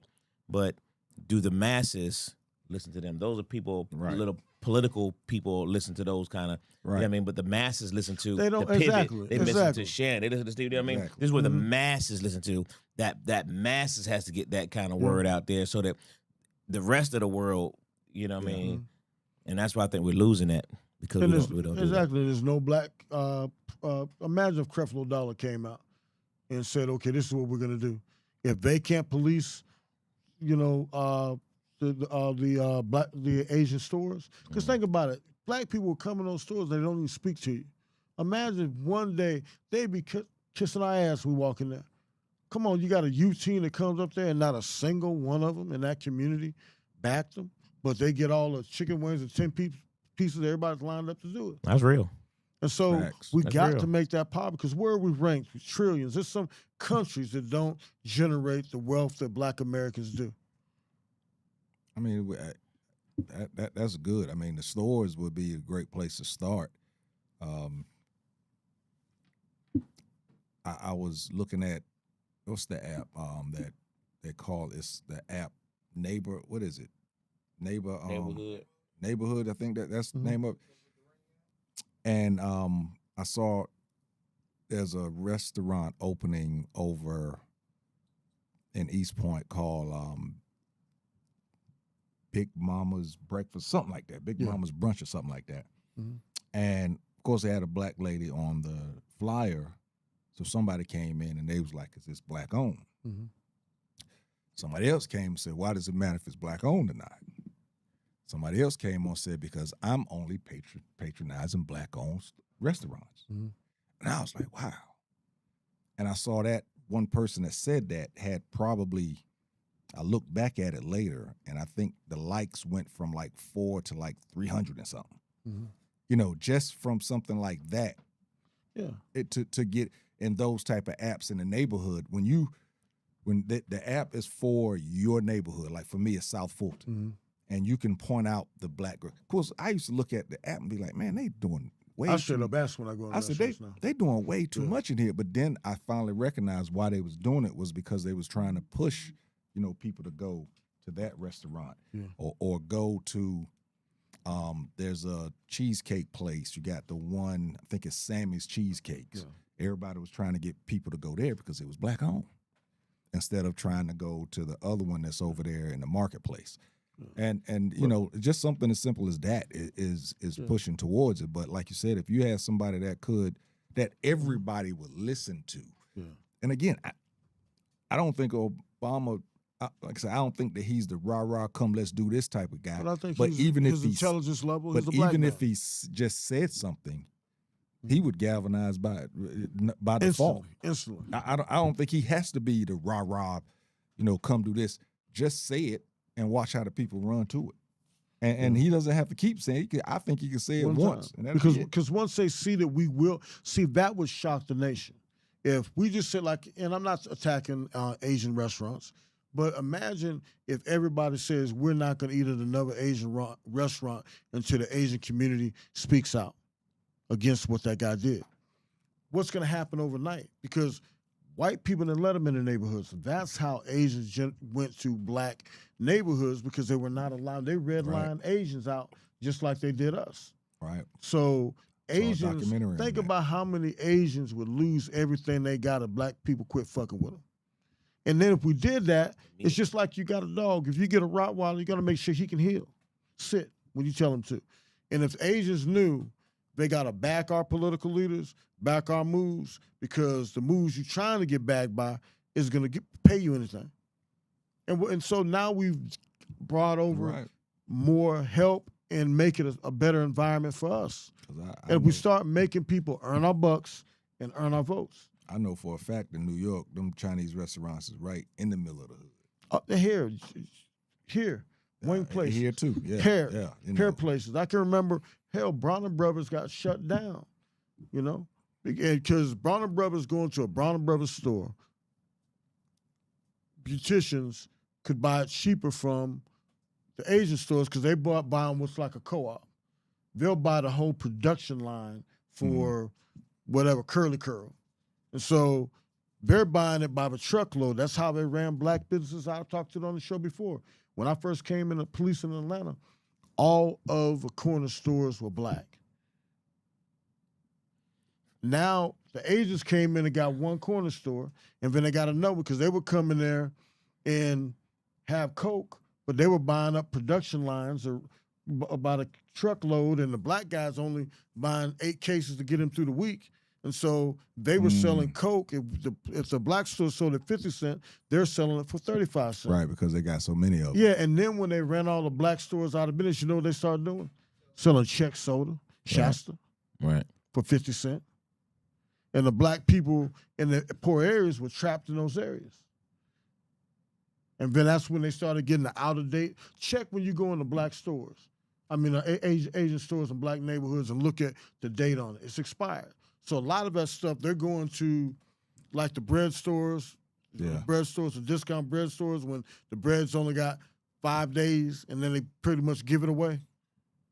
That's where they buy all the stuff for black community. Yeah. I don't think, and number one, I read your comment. I don't necessarily think, I definitely wasn't bashing President Obama. And I don't think MJ was bashing him on this particular scenario. He has bashed him before, but I don't think it was this time. I think this was more so for his perspective, saying this is what I wish he would do. My perspective was saying I don't think that's who he is anyway, because he's never done it. That's not a bash thing. And you're right, 47 has held up all those promotions. 47, that's the issue. is that they're willing to do and But we say won't. whatever, and we won't. That's the issue. Is that we 47 just do this junk and don't care what you think, what you feel. Hey, You know what I mean? At all. At You know what I all. mean? But that's a problem. And again, that's a lot of problem with some of our folks. We will just accept it. Because doing this thing with Asian restaurants, see, we always the nice guys. Mm-hmm. You know what I mean? Yeah. we don't want to boycott all the Asian restaurants because some of them talk to us. Some of them aren't bad. You know what I mean? It was that child guy did this, but we'll accept that jump. Mm-hmm. But white folks be like, hey, we ain't, hey, Fuck they all don't, y'all. yeah. We won't. Look how they commented when that white boy got stabbed. He shouldn't have died. There's no way he should have stabbed him. But it galvanized the whole country. Look at what happened with when OJ killed her. White people was past upset. White And boys were OJ sticking was out their one- wet. Look, and from the police OJ was department. one of theirs. Yeah. He was one of theirs, and they Yeah. still went And at so it's one of those deals that's one thing I think what I mean by getting galvanized why we start, because when you're treated bad, you start recognizing what power you do have. And that's what I think came out of this and can come out of it.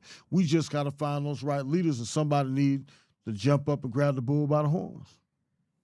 Yeah, I don't know if we'll ever get the leadership we've had in the past. it's gonna be different. It's gonna be different. I think that with leader's being born today. That leader exists today. Well- A college kid now, but more But it's- intelligent, they're in tune. but it's gonna be just different. gonna have to take somebody going. for it. You're right. it's I don't gonna be disagree with different, that. though. I think it's gonna be It's- because of the social media, because of Yeah. it's really easier now to galvanize because you can literally just doop, doop, doop, doop, doop. Yeah. You know what I mean? It's gonna be a What? different. It's not gonna look like it did back then. I guess what I'm saying is I'm more so disappointed. I'm not pointing out President Obama. I don't expect him to do it. Mhm. I'm pointing out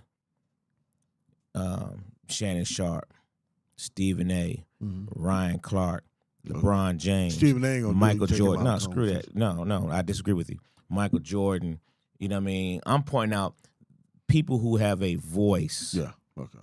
Yeah. People who have a voice in this current climate that the Target boycott should be on every major podcast platform Telling you that. Man, telling you telling how the stats successful how it it was, was and reminding people of how powerful your vote So should that- be, how powerful your dollars are accounted for. It should be mentioned ad nauseum the same way it is when we talk about BS. So that Yeah. so that That's what I'm saying. So that then people can't say, "Oh man, that shit don't work." Correct.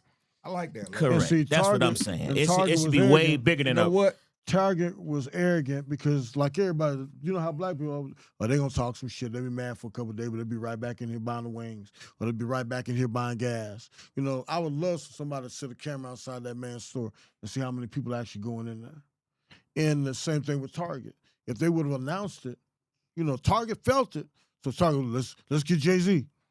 But you got to realize the average person doesn't know that. Right. Mainstream media didn't cover it. Why didn't they cover it? Because the powers that be want to keep us dumb and ignorant. Angelo, that's good. I like that. Shit. Why don't I start with Classic Conversations? Hey, I'm right. Tag Right. all their asses in it. Yeah. Tag them all in it. I know there's a lot of comments on that topic. Go ahead and hit those up before we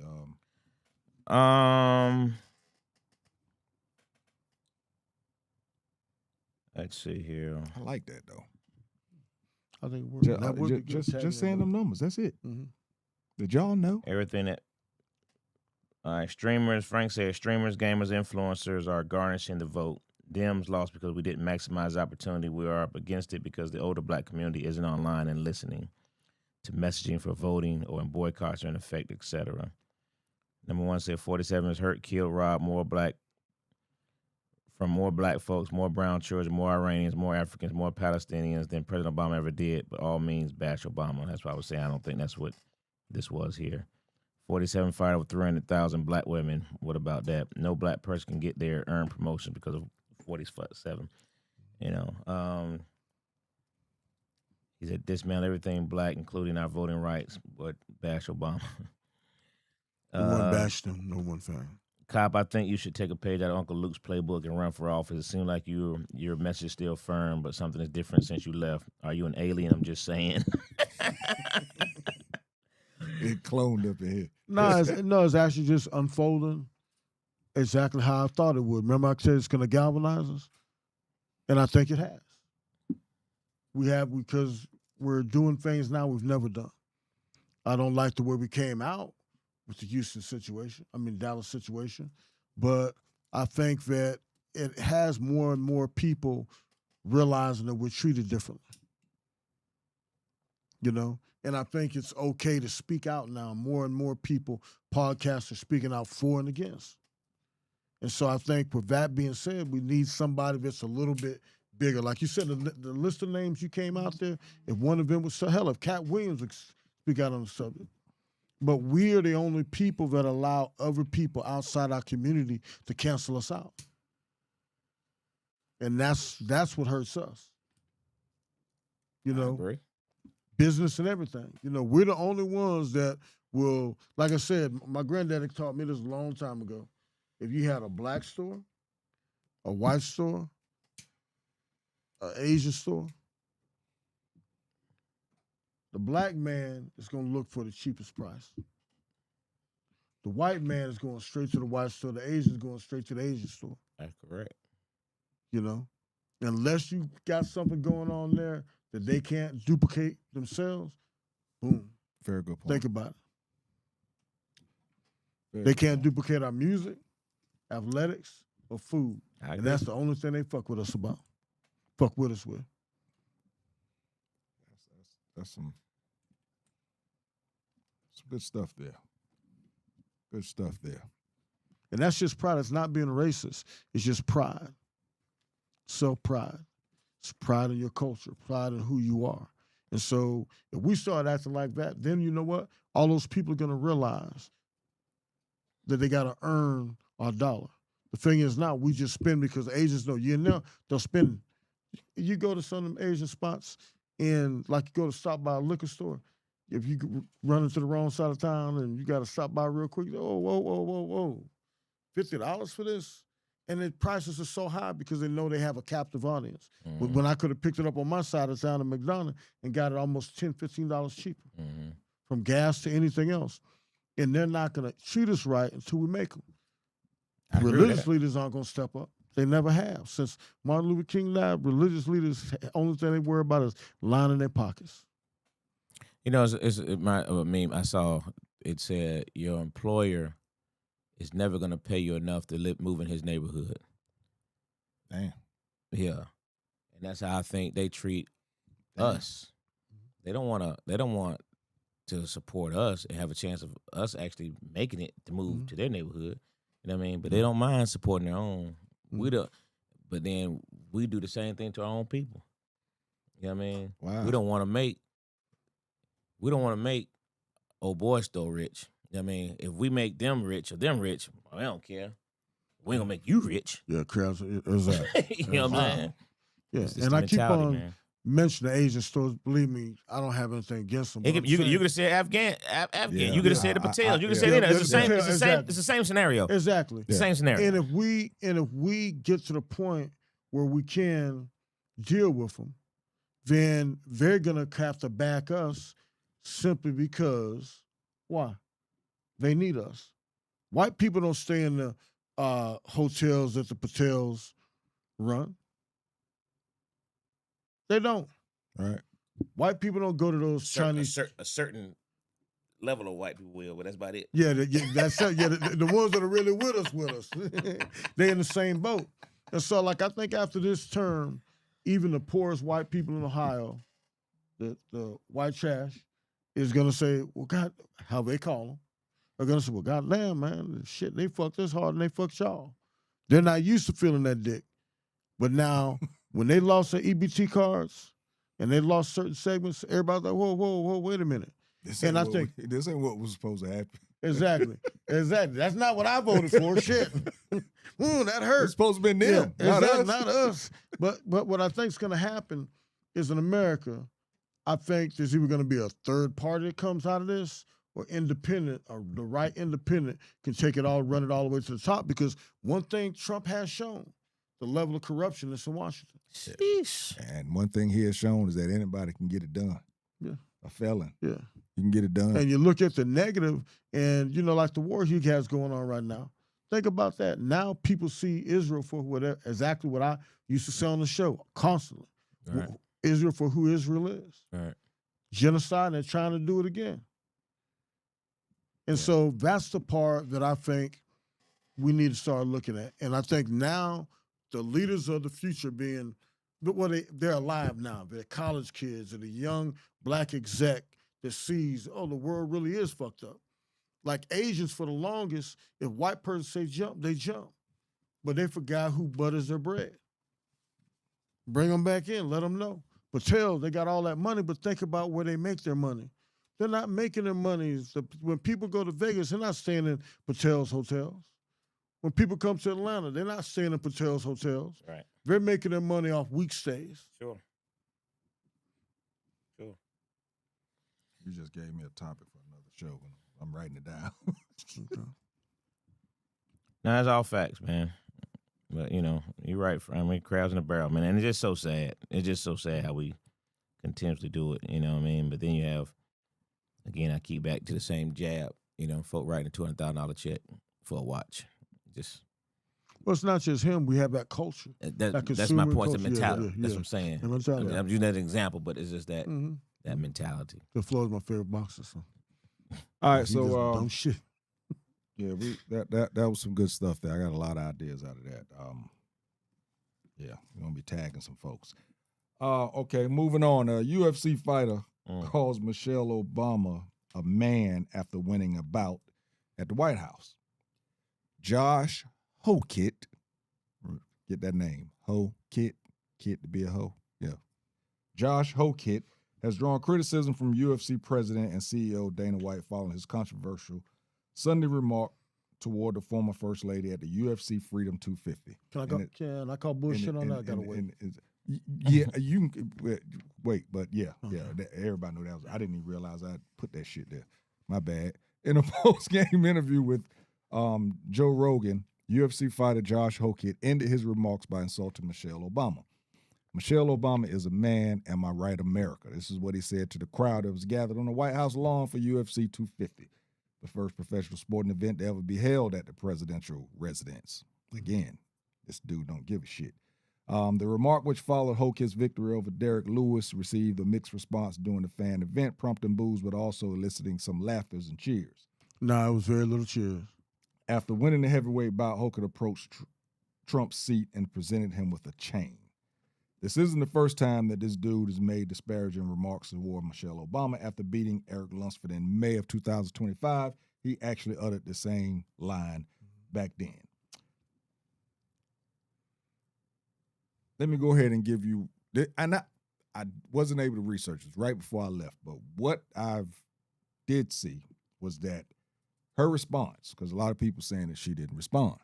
Well, her response, she had a defamation lawsuit, a federal defamation lawsuit. She had a black person's and lawsuit. she has some response. pretty dope lawyers from what, it was a video that I was looking at.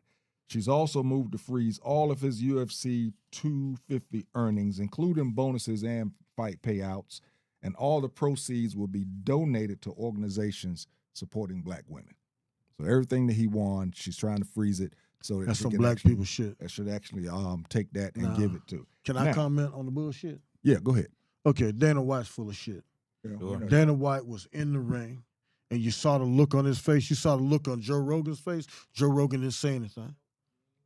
Joe Rogan was like, but he didn't say anything. He had the mic in his hand. He kind of ended the interview, didn't he? Yeah, he kind of, and then you look over there, Dana White didn't say anything. Dana White didn't say anything until after the backlash.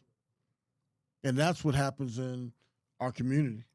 People, ooh, that's bad, but they don't say anything. They don't do anything. That was just past insulting.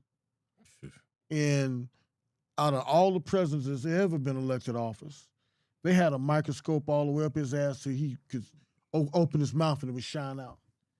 So anything, it's like for the level of ignorance for anybody to even say that, the way she's been the most presidential first lady ever.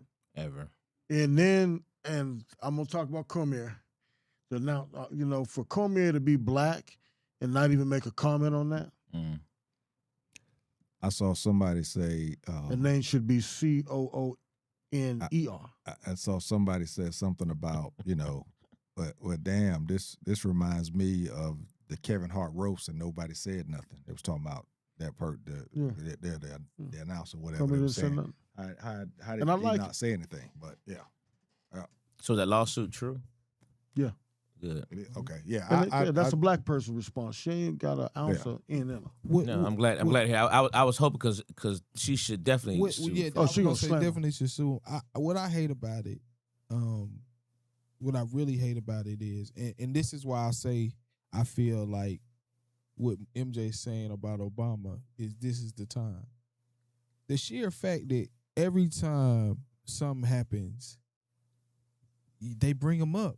They bring Obama up. They've been gone since 2017. 10 years ago, man. And they still. So it's like you make it so much about me. I need to come back and say something. You know what I'm saying? And that's why I say I don't think it's his personality, but I think that he has enough fuel for it to be something he can come back and say because of how they speak about them. Because like I said, man, we these people aren't speaking about you like this. You know what I'm saying? If you ever hear a response from Obama and Michelle, it's in response to something said that was frivolous. You know what I'm saying? Like in an interview where he brings up something this off subject and he brings up their name, and then when Obama does get in front of a mic, he speaks about it. But I just really hate that they have to keep bringing these people up, like. Because like you said, people be like, well, that's not racist. It is racist because what does Michelle Obama have to do with the UFC fight at the White House? It has nothing to do with it.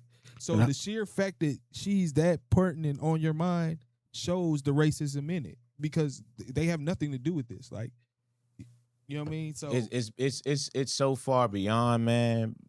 What it shows is the power, the respect that they've have for this president and his wife. It show you try to bring down what's great. You know what I mean? And these folks stood 10 toes for 8 years. No matter how we feel about them, what he could have did, they could have all that. You know what I mean? The fact that they still bring him up so much, bring them up so much, 9 years after being in office. I tell you how good he was. Shows you how good he was. Yeah.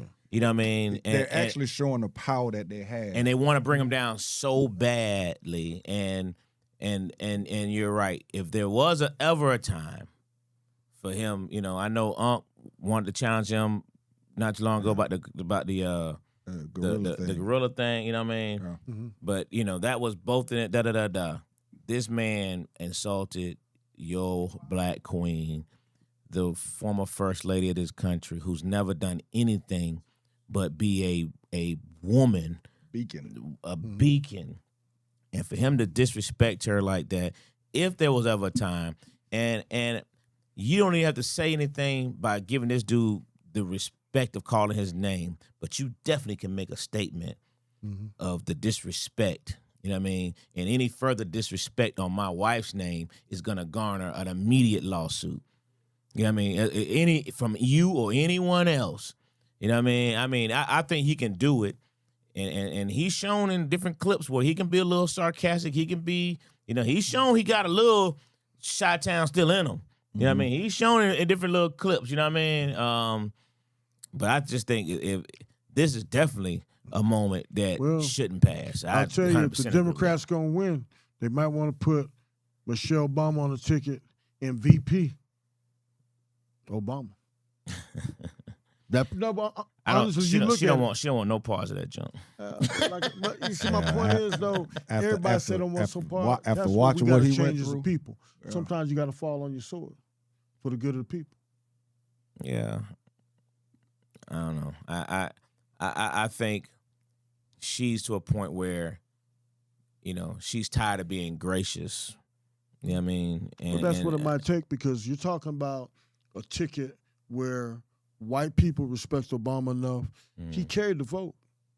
I mean, the man's intelligent. I just didn't I wish he would have done more directly to affect black people, like the galvanization that Trump's bad presidency's done. And I think that if we do that, or we get somebody, we need to start planning for that now. Because if you put the wrong person up, like the best thing everybody should do, if you ever see somebody shoot at Trump, you better jump in front of that bullet. Because if Vance take this motherfucker over, you think we got problems now. I've been saying that. Vance will be 10 times worse than he ever was. And, that's the point that I think putting him, if he would do it, bringing him back in, but he gave so much to the country. But at some point, somebody's got to rise up and be like Medgar Evers and, Hosea Williams. And I like I said, I wonder. It's like I said, the next leader is going to be different. So I wonder if there is,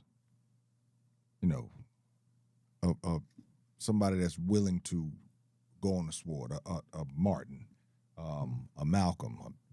I don't know if there's, because of the climate right now. No, the people are already here, but the problem with us as a people, we like shiny shit. That's how you attract black people, with shiny shit.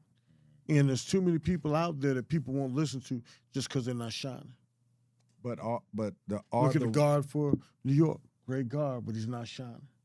Yeah, that's fact. So they're not gonna make him the face of the NBA. Right. That's why I don't think he'll be the faces, because he's not polarizing. Yeah. Even though he's relatable. That's what he's we're actually waiting for, somebody one of that the can most dunk. relatable stars in the league, because we could probably not have to do like this to talk to him. We can relate to him. But I just wonder if, because, don't get me wrong, times are still rough, but compared to what our leaders from the past went through, is there anybody, because the times are not as rough, that could be that type of leader? Well, yeah, because they exist as intelligent black people all over. But I think, this is going to come around fucked up, but I think black people with money have become house niggas. I'll be honest with you, money-wise, I'm good, So I don't a lot of stuff that affects people doesn't affect me. You've got that feeling, you know that. And so when you're in that situation where you don't have to, a lot of people that could step up don't. That's my point. Are we saying that the leader has to come from the mud? Because you can't come from the mud. The issue with that is it's got to be somebody that has enough knowledge. It's more to being the president as Trump. Well, you got to know more. I'm not even talking about presidency right now. I'm just talking about a leader of galvanizing us together. I ain't talking about presidency part. I'm just talking about a leader of galvanizing us together. It's got to be the right person. But is there, like I said, college, having that intelligence, having that, being in certain arenas to be able to learn different ways to move and everything. Those people have a little something. And they have something to lose, and I think that's the biggest thing that keeps them preachers out of it. Because they say, okay, I only got 46 million, and if I lose these tax breaks I get, sticking my neck out for y'all, I'll be back in the poorhouse. Yeah. I think with the and like I said, it doesn't have to even be a black or brown situation. Like you said, the next wave of politicians that are that can win in these midterms, if they then do that, and let's say they take that the majority in one of the houses, they need to then put one of the younger people as the speaker. They don't need to put one of them old people that's been in the Senate for 20 years as the speaker like they usually do.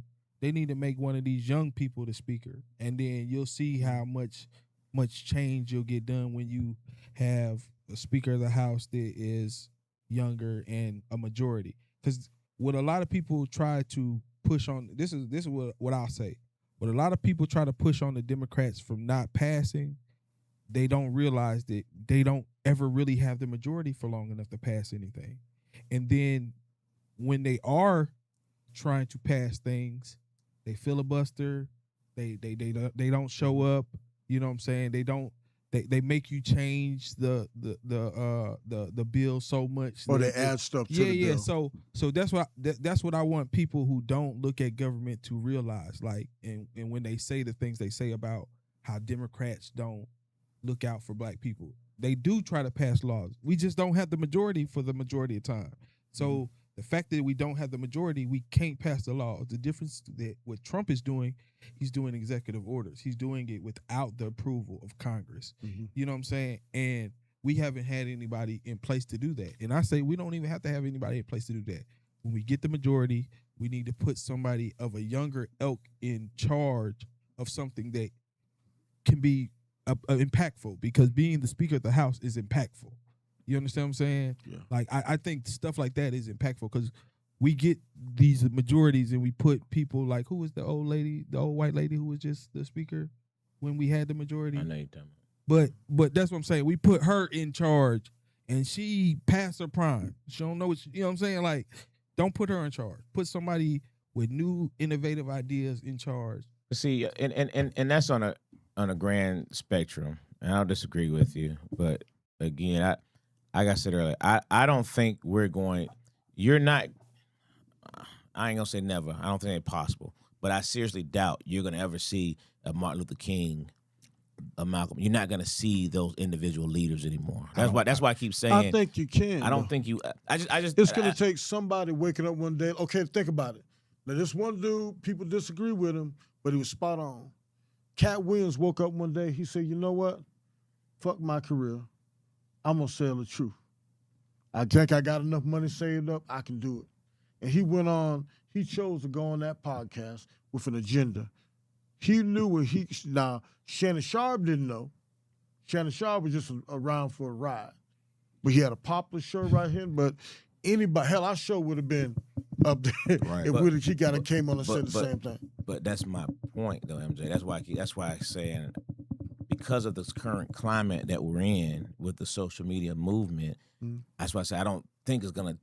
One person can do it. I don't think it's possible. One person can. It's gonna take. Like you mentioned, because think about what it took. Stephen A. had that mindset. Stephen A. has a platform and people listen to him. You got Shannon Sharp has limitations, but he will speak on issues.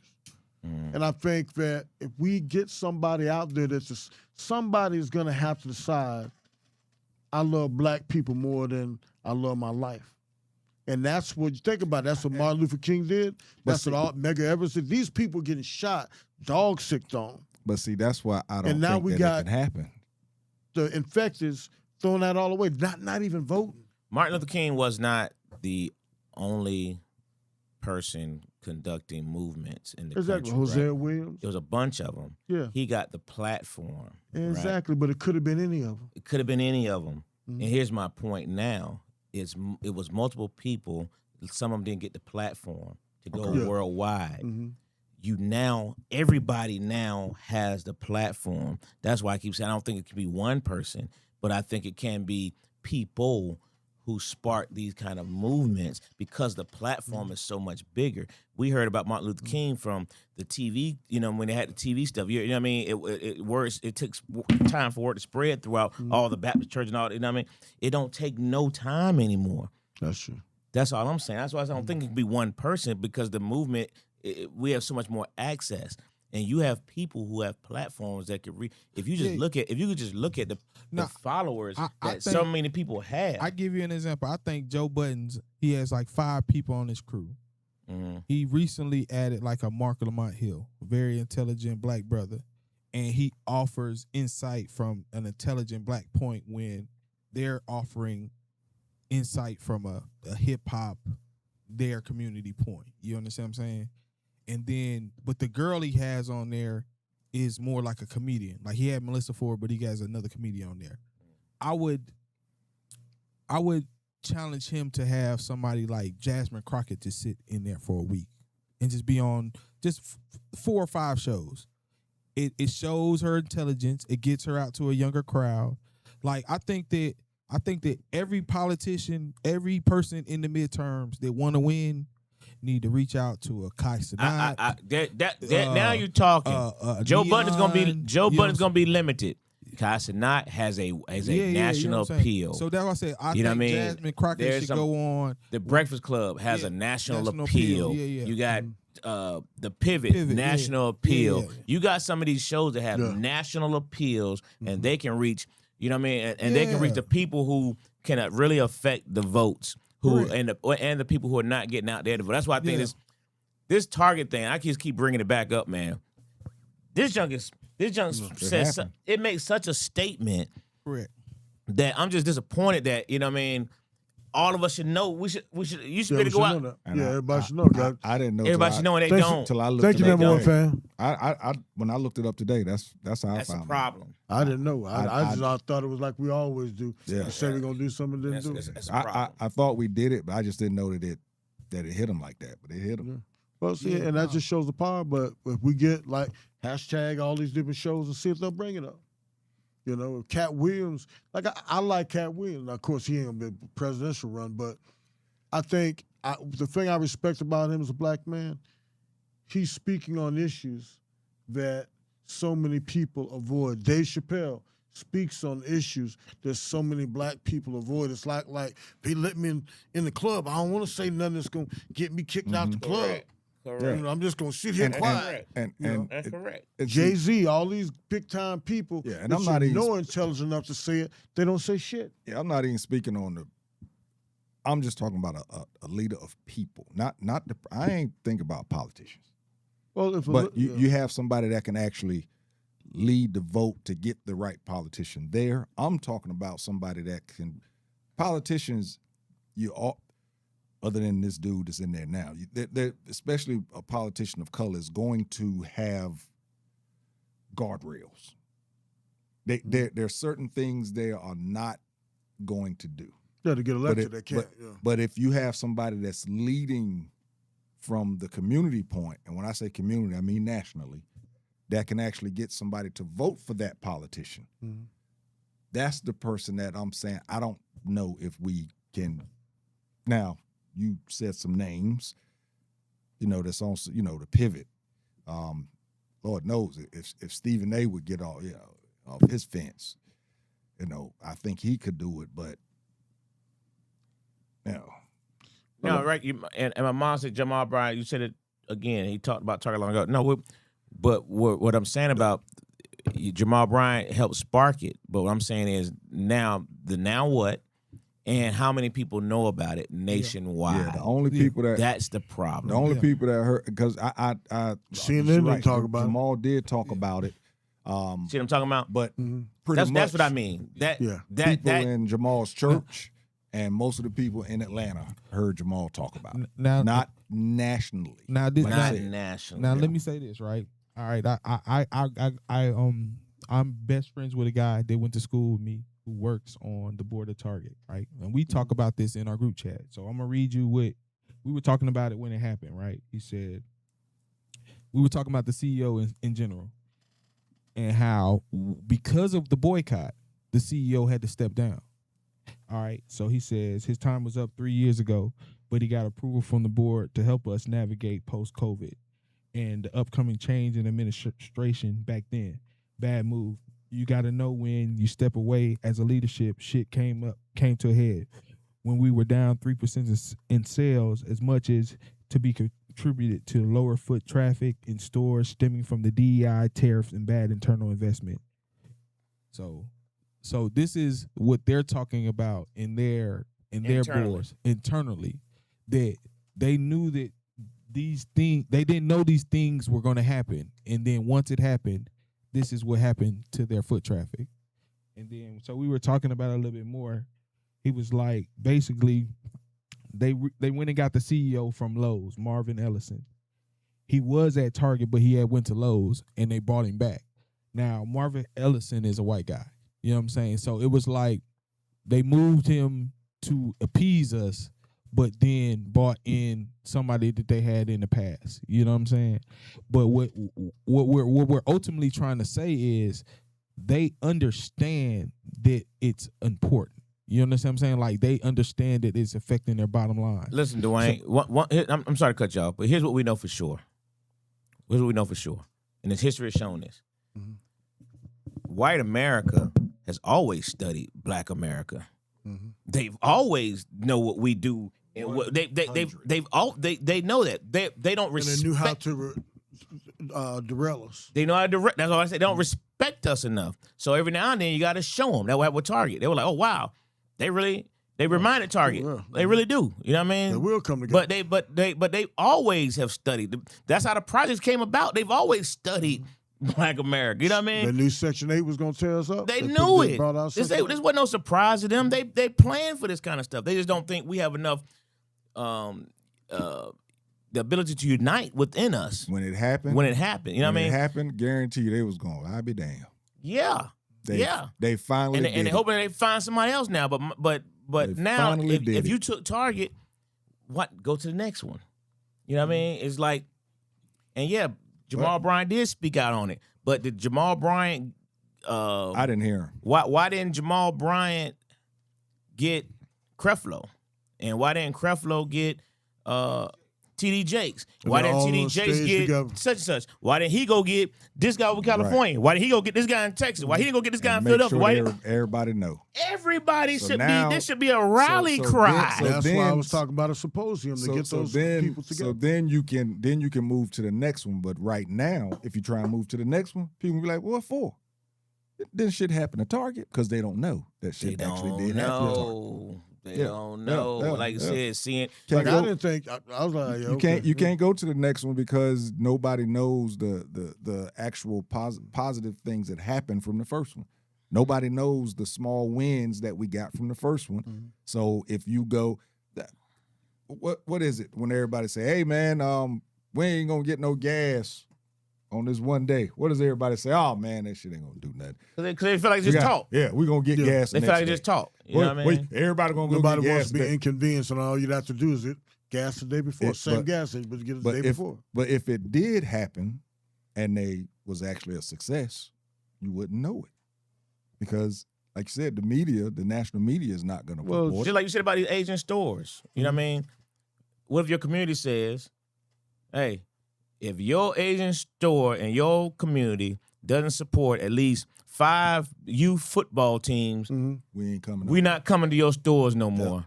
If your store don't go do, you know what I mean?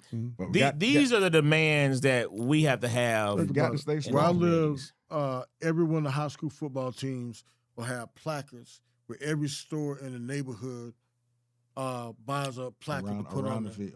Around the field. Just like around the field. Yeah, the whole field. Some flag. And that's out where I live, every single school is like that. Mm-hmm. But when we play an inner city school or the Cab County school, maybe 1 or 2 placards or none at all. Correct. And that's what we can't allow the people to exist in our neighborhoods without making them pay. Right. That's correct. Tax them because they can say no, but think about it. You know why them Koreans don't speak to you when you go in their store? Think about it. I don't care, because they know they don't have to, and we still gonna buy it. We're still gonna pick up that stale candy bar. We're still gonna get the single malt liquors, and you don't even supposed to sell singles. That's illegal in Georgia, but they let them sell singles because it's in our area. You have the the Pakistanis would have a can by the register, and it would be maybe I'm exaggerating, but a can of chicken soup, some other product, and they ring it up, and it's the cost of the beer in the store, and they let them pay with their EBT card. Wow. That fraud exists 100%. As a cop, I've seen it, and that exists, and they don't prosecute for it.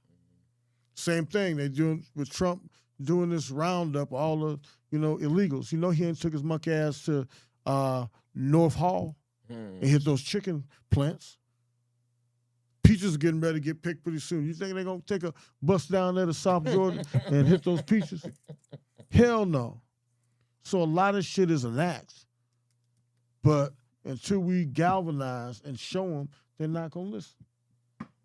You have to make us some public service announcements. Well, that might help. Start doing the PSA. tapes. Just read the numbers. Yeah. People, it can happen. It did happen. Yeah. You probably didn't know. And it can Let happen me tell again. you, it did happen. And, you know, we just need to find the next and do it again. Mhm. For sure. For sure.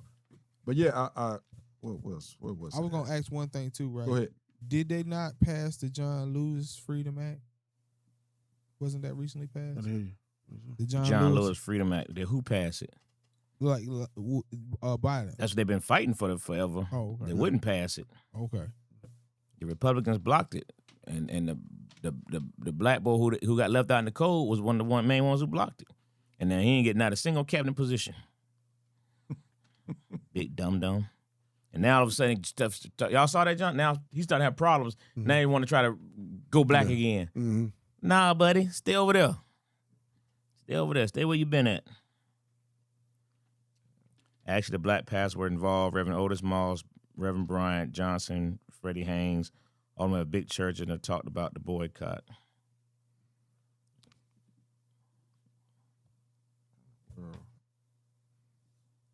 Yeah. I'm just saying, it just should be more well-known. That's all. It should just be more well-known. And number one, fam, what we're talking about by certain people getting out there, you can say it to your congregation, but when you have that type of weight, why not put out on Instagram? You talk about it on Instagram where other people will pick up on it. That's what we're talking about. Getting out of your comfort zone. Yeah, you can say it in your church. That's right. And you have a captive audience, but think about it. Every single church person I know, and I got a lot of them in my family, they talk about there's no youth on the end of the bench anymore. Because it used to be I was forced to go to church, you know, and I fell off with my kids. But now it's to the point where nobody black is hitting the church over the Easter. And now some even ain't hitting it on Easter. And so, and if they don't get out amongst the masses, at some point, their people that keep the coffers full are going to be over the hill. And that's the part I'm saying where they drop the ball at. They're not actively campaigning. I remember when I first got on and I was a beat cop in Zone 1, all the small black churches used to have a bus that would run by and pick up all the kids. And those kids learn the values that they may not be learning at home because they preached to them the whole time they were giving out food. And that's the only reason the kids wanted to go to church. But they got them in the church. There needs to be more grassroots like that to save black churches. You know, you can't promise prosperity. You know, you got to have some substance to it also. I just know the power of social media. We can spread words. Words spread so fast, and I just this is something I just think needs to be spread. And we didn't make sure we chop that up, Dwayne. We got to get it up so that we can make that sets apart. You know what I mean? Because got to chop that up. Got to put that out. we call all of them out, man. And they call all these podcasters out. Yep. You know what I mean? I ain't just picking on the churches. I'm talking all these power brokers. They got all these voices. You know what I mean? Think about all the conversation we've had about what's the old girl name who they say she's not a doctor? Miss Cheyenne Bryant. That junk will spread like wildfire in our community. Crazy. But we don't. But I've not seen a single post about the effect of this boycott. You're right. I haven't seen one. Yeah, that's right. That's facts. But we talk about Cheyenne Bryant. You see that junk over it on all these same podcasts. They're talking about it. That's what I'm saying. You know what I mean? We can get the word out there, certain things, but they'll talk about Cheyenne Bryant. They'll talk about all this other stuff that's irrelevant. Yeah. You know what I mean? It's irrelevant. But this boycott and the power of it, Correct. for us to understand how powerful our dollar is and to respect our dollar, and then you can start trying to figure out how you get respect to your communities. Exactly. You know what I mean? Like I said, how these stores don't support nobody youth movement. You know what I mean? And this stuff is good. We let this stuff go. They ain't gonna support us anyway. No. Right, yeah. But I mean, he made a good point. Like I said, when you go to these certain schools, I put the top 5 in the chat, y'all. And like you said, it's usually hanging on the fence that go around the field at ground level. Yep. The bigger donors, of course, be up there on the press box. But around the field is usually the local stores that have lawnmower service. Yeah. But like you said, if you go to a black school, I'm thinking Osborne that's over there in Smyrna. Yeah. You probably ain't gonna see. This would be an American deli. It's probably it'll be an American. They're probably not American deli. No, they don't. But I mean, it's they probably need to gonna put them up be because I know there's a food depot right next to it, so I know that's probably up there. There's a strip mall down the street. Some of those are probably in there, but they're not. It's not. Let me show you. It's not filled up all the way around. Let me show you the power of white Spots. people. I sent you guys that fundraiser for my daughter. I appreciate you guys donate to a fundraiser. We raised about $800 between all the people I sent to. I sent to a lot of people. It was people in my daughter's club, individual kids raising $7,000. Good Lord. Like let me say this: their goal for this swim school, it's a club school, it's a clubs team, was like $300,000 for like underwater cameras, right? How much you think they got? This isn't DeKalb County. This is a DeKalb County swim team. Getting $7,000. I'm gonna say they got They got about 30,000. 750,000. They got double what they wanted. Are you serious?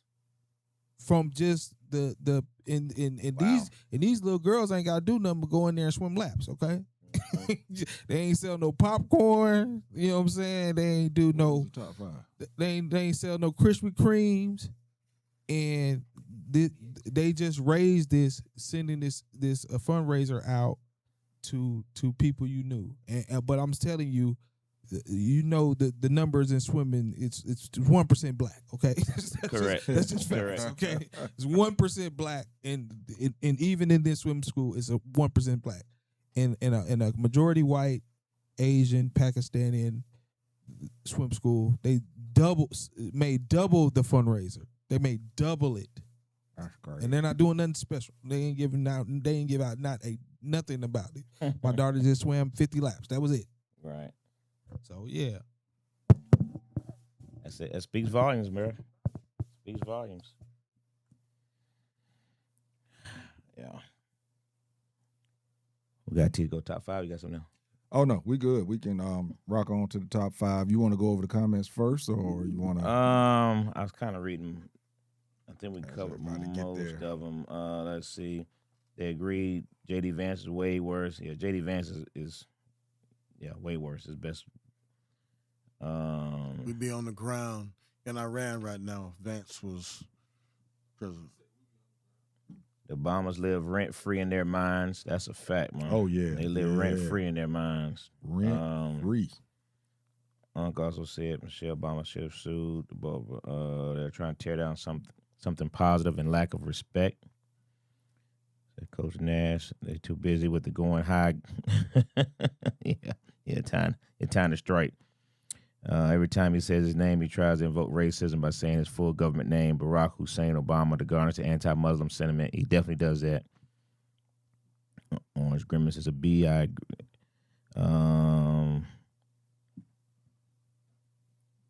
Neither one of them want it. Said the same thing. Probably needs to. Yep. I think Gavin Newsom is going to come up. I agree with you, Anita. Everyone should write Obama to address the insult. Gavin Newsom's not afraid of 47. Too Free told y'all what it was last week. Those leaders are few and far in between. We're privileged and have 3 acres. We care, but don't want to give up our polish and names.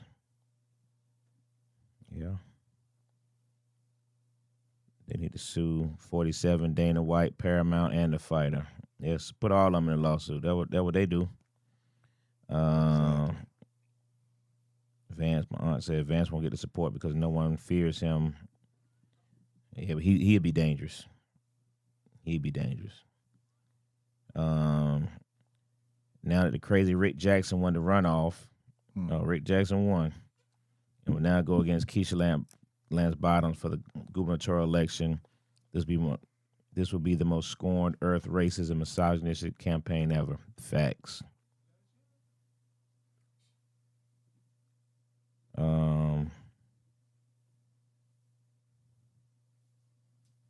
KK can send a call-out letter to every show you just named to galvanize folks, including Jasmine Crockett, Roland Martin. This is all your homework assignment. Be about it. Copy that, number one. That's why they always get a fool like Jay-Z. I read that one already. Pass that name. All right. Top 5. We just had the championship. For basketball, championship for the UFL. Sure did. All we got left is baseball. So Big 3 coming out. Big 3. My Tar Heels doing good in baseball too. So. let's get the baseball thing. The Georgia played Alabama today. Did they win? That's an elimination game. Yeah. Georgia. Georgia been looking good too. That brother's a baller. All right, so the top 5 NBA championship teams. Oh, Texas, that's right. They beat Texas. Good. Texas ran out of runs. They scored 14 the night before that. All right, good. So Georgia's still in it. I got a 2-time graduate from Georgia, and I got a baby boy going to Georgia. So I gotta, you know what I mean? I'm an honorary Bulldog now. You know what I mean? They ain't never gonna overtake my Wolverine, but I'm an honorary Bulldog. I'm gonna go. Hey, let's go, dog. hey, they give my boy 2 free educations. Hey, go Dogs. I'm with y'all. But your top 5 NBA championship teams of all time. Your top 5 NBA championship teams of all time. If you know the year, that's even better because you can kind of identify. Because Bulls won 3 of them, or 6 of them. So they just ain't say the Bulls. Right. Okay. I guess I'll go first. All right. Yeah, I'll do in my era. 2005 Miami Heat. That's Dwayne Wade and Shaq. Mm-hmm. 2011 San Antonio Spurs. The 2015 Miami Heat. The 2008 Detroit Pistons with Chauncey Billups and them. Okay. And last but not least, Wasn't that 2004? No, that wasn't 2004. When they won it with Ben Wallace and Chauncey. That was 2008. Because Kobe and them won it the year before, didn't they? Oh, I thought it was 4. Only reason I know it wasn't 4 because 2003 is when LeBron and D Wade and them came out in the draft. Mm. Yeah, so it couldn't have been that. It had to be, like I said, that's what I said. I think it was 08. And last but not least, the 2005 Los Angeles Lakers. 2005 Lakers. Yeah. Okay. Yeah. That was like I want to say that was like their first one. Like with Shaq and Kobe. First or second one. Yeah. Them two teams was too dominant. Okay. What you got, MJ? I see. I'm a Magic Johnson fan. I always say Magic's one of the greatest ever. I say those. I think it was like 80, 82, 84, 86 Lakers. Mm-hmm. And I'll say, what was that Boston team that upset them? Bird, McHale, the Chief. That was 81. 81, yeah, 81. Those be mine. Old school all the way. Okay. Dwayne, I'm gonna have to challenge you on that one. It's 2004 that the Pistons won with Chauncey Billups and them. Yeah, so that's one of mine. The Heat, 2005, 2006, Dwayne Wade and Shaq.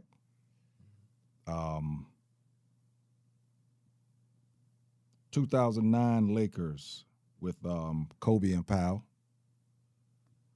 1983 Sixers with Andrew Toney, Dr. J. Andrew? Bobby Jones. Yeah, Bobby Jones, Moses Malone, 444, even though they lost one. And number one would be the 1997 Chicago Bulls when they actually broke the then NBA record for, that actually may have been 98. One of them last three that they actually, because Dennis Rodman was on that squad. But yeah. Okay. My honorable mention would be the first one that Steph Curry and them got. I always like them light-skinned boys. I was playing the NBA game with them when they were bad. I used to kill my son. Called them light-skinned boys. We're going to get you. All right. Let's see. My mom got Bulls, Lakers, Knicks, Warriors, and OKC. Let's see here. Number one says Knicks first and second championship. The Raptors because I want to bet against Low. And the Lakers and the Bulls.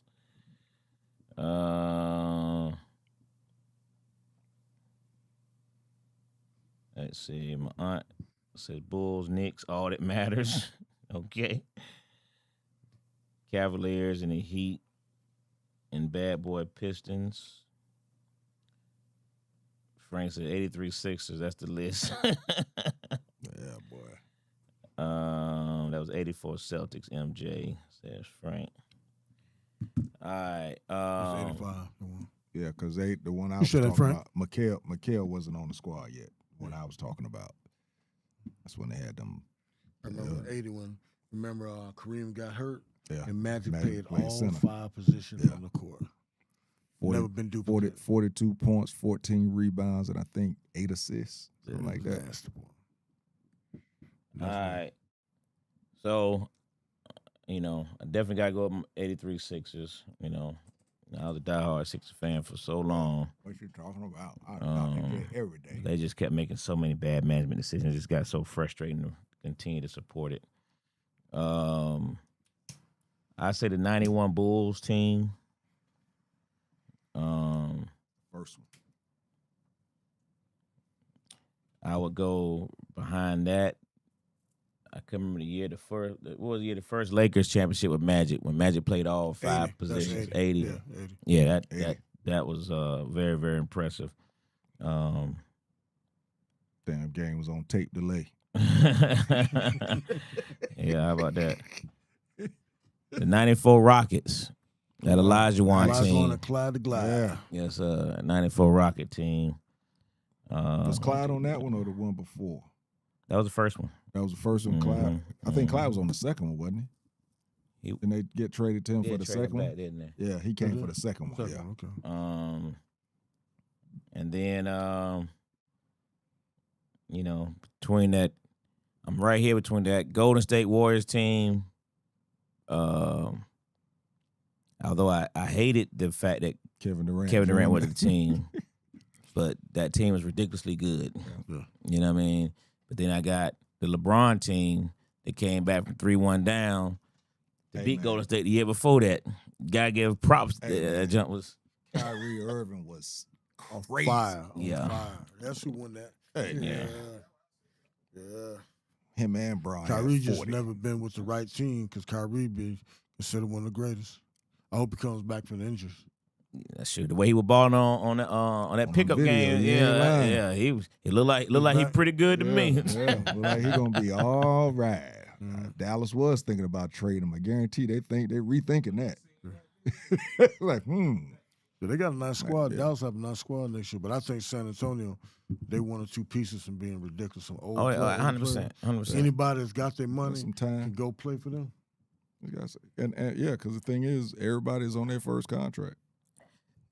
I always hated the Celtics, and I still don't care for the Celtics. You know what I mean? But the honorable mention would definitely have to be, that Bird, Ainge, McHale, Chief, That Celtics team was just Johnson. was Hey, just you know what? Dennis Dennis Johnson. Johnson. Think about Dennis it. Johnson was a baller, Hey, man. you think about the Celtics back then. Mm-hmm.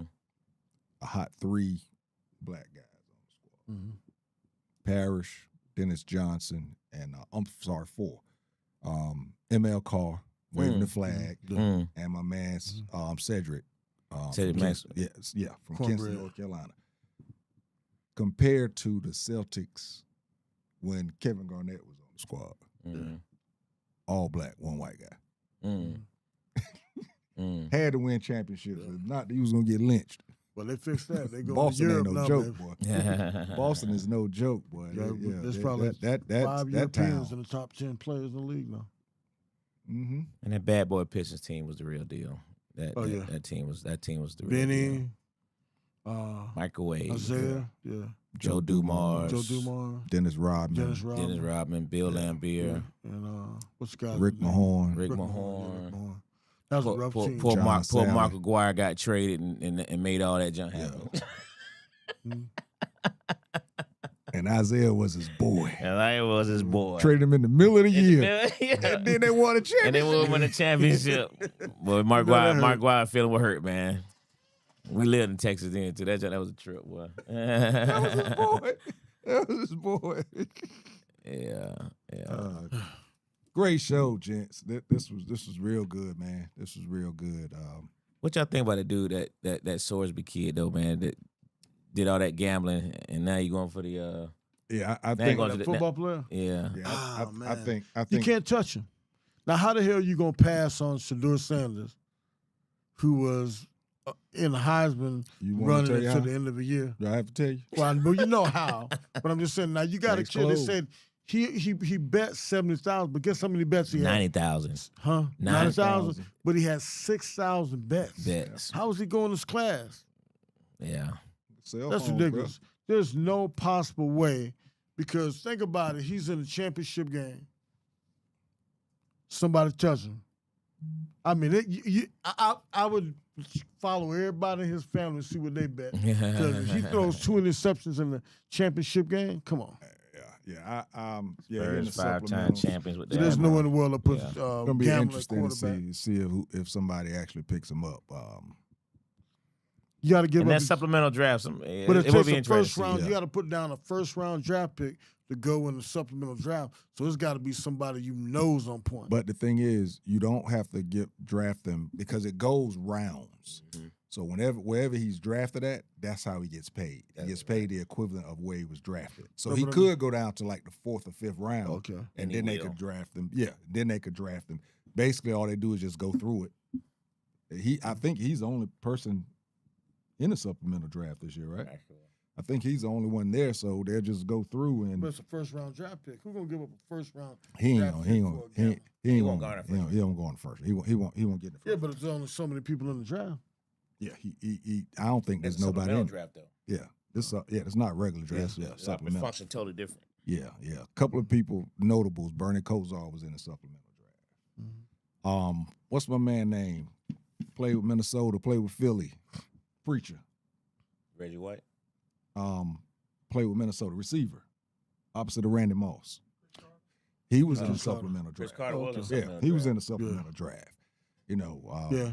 different circumstances why they end up there, but But gambling, your quarterback, Hey, come on, man. it's too easy for him. Quarterback. Hey, bro. It's too easy for him to influence the game. Because think about it, that Ohio State boy, the quarterback for Ohio State, the gambled, and they wouldn't even let him in the league. Who, Pryor? Yeah, Terrell Pryor. No, not Pryor. I'm talking about the white guy. Way back in the Easter, yeah. Art Schlichter. Yeah, Art Schlichter. Oh yeah, wow. Yeah, Yeah, they're not Terrell gonna let that Pryor's happen. They're another not one. gonna take a Terrell chance. Pryor's another one that went into the supplemental draft. Ended up being a pretty good receiver, but he just got picked up on some dope charges. I just read about him. Terrell Pryor just got picked up on some dope charges recently. Yeah, we talked about it. I thought, Shedeur has a record for NFL licensed jersey sales, 17.1 million last year, higher than Brady jersey ever sold. Yeah, And his New Jersey was to number 2. He went to 2, and this is yeah, a Shedeur went best-selling crazy. jersey. Shedeur Yeah. went crazy. Yeah. Nice check, Shedeur. Congratulations. You see what the guy who's the dude that got traded to Cleveland, and he walked in and put on number 8 didn't even tell. Yeah. Didn't even tell the quarterback. That Gabriel- linebacker. Didn't even tell him. Gabriel said, I showed up there and with I saw my number running around on defense. He didn't That tell had to me. be a bad feeling, boy. That gotta be horrible for him. That let you know where you And, at. yeah, but Sapansky hasn't even tried to trade for him, you know what I'm saying? But he was going to jettison Shador for that kid. That got through a whole season. Because the way they were gelling at the end of the year, imagine if he would have been there for the start with the win-loss records they won that team. Shador ain't going to see the field this year unless Deshaun Watson get hurt. They going to get their money worth out that boy. Nah, Watson, man, he has, ever since he had that, Hey, dog, that I'm with you. that, I'm he with ain't you. been the same, man. But all that money they He paid played him, at Gainesville High School. He was a beast. Yeah. He played at Houston, he was a beast. But after all that Yeah. money they gave him, they going to put him out there for the Wolves to get. No, because they're going to have a nice squad. That defense keep them in any game, man. Not anymore. You just lost your best defensive player. Traded the defensive player. And the buddy picked up was nice, but he ain't that dude. Right. The dude they picked up, the dude they picked up was Florida State. He good. But he ain't that good. But he ain't that dude. No, sir. Yeah, yes, sir. But LA gonna have to be Hey, considered. when I tell you the Rams, they don't play. Boy, what you talking about? They The Rams said, we playing at home, Rams, they going for the Super Bowl. we going for it. We'll deal with salary All cap. in. We'll deal with salary They cap went stuff all later. in. Yeah, all You the said way. Deshaun, I went to Gainesville High School the other day for a tournament, and when you drive into the school, it's called Deshaun Watson Way too. Let you know how much money Deshaun. Yeah, man. That's He was cool. throwing for 400 yards every game. That yeah, school he is was a beast in beautiful high school. now. I saw him play Oh in high my school, goodness, too. that school is beautiful. And matter of fact, when he got to Clemson, somebody else was starting, and I told everybody, I said, give him 3 games. Yeah. I said give him 4 games. It took 3 But games. He took over. imagine how many more championship trophies Georgia didn't even offer. Crazy, ain't it? Well, late, late, but hell, he was doing those numbers his whole And career. it didn't guarantee him a against starting position. Right. Yeah, Georgia, they There's been a lot of black Atlanta might quarterbacks as that well got trade knocked for over. Gabriel, so they have Players. 3 lefty QBs. That's funny. Yeah, that's funny. That was funny. Hey, Get 3 Dwayne, lefty QB. That would be Frank said y'all need to trade for Gabriel so y'all can have 3 left-handed quarterback. He said, "Don't put that on us, Frank." Now if Falcons fall right, they might have a nice squad. man. I He said, look. "Nah, they not." I looked at they were showing highlights of the Falcons at camp. That boy footwork still bad. Yeah, man, they were showing him. They were showing him his footwork still bad, but they,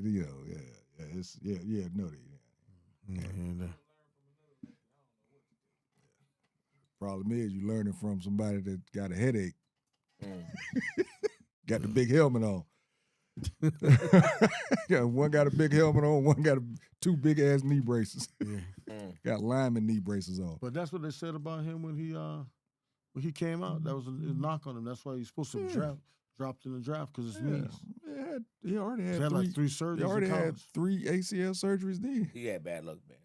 His whole career. Yeah, no matter what school he went. No, he didn't hurt And it. he's a talented player, man. I Did he hate hurt for it him. at Washington? Did he hurt his knee at Washington or was it just Indiana? Nah, here's Indiana. At He Indiana, was yeah. balling in Indiana. Yeah. Before he got hurt, he was balling. Yeah. Yeah. Yeah, I mean, he balled at Washington. But, No. in the pro, bro, a strong arm ain't going to just get it.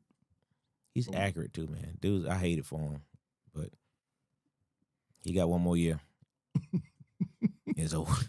He'll If get a clipboard or something. Now if he get hurt again, Oh, facts. Yeah, if you get hurt that's what I again, mean. If you're he right, get hurt again, Oh, yeah. If he get hurt again, that's a ain't wrap. nobody gonna take that chance on him. He'll never get. He won't get another contract. Yeah, if he don't get hurt, he'll end up with a clipboard somewhere. Yes, thank you, mother dear. Make a living. It's nice and smooth. I appreciate you. He'll make a living.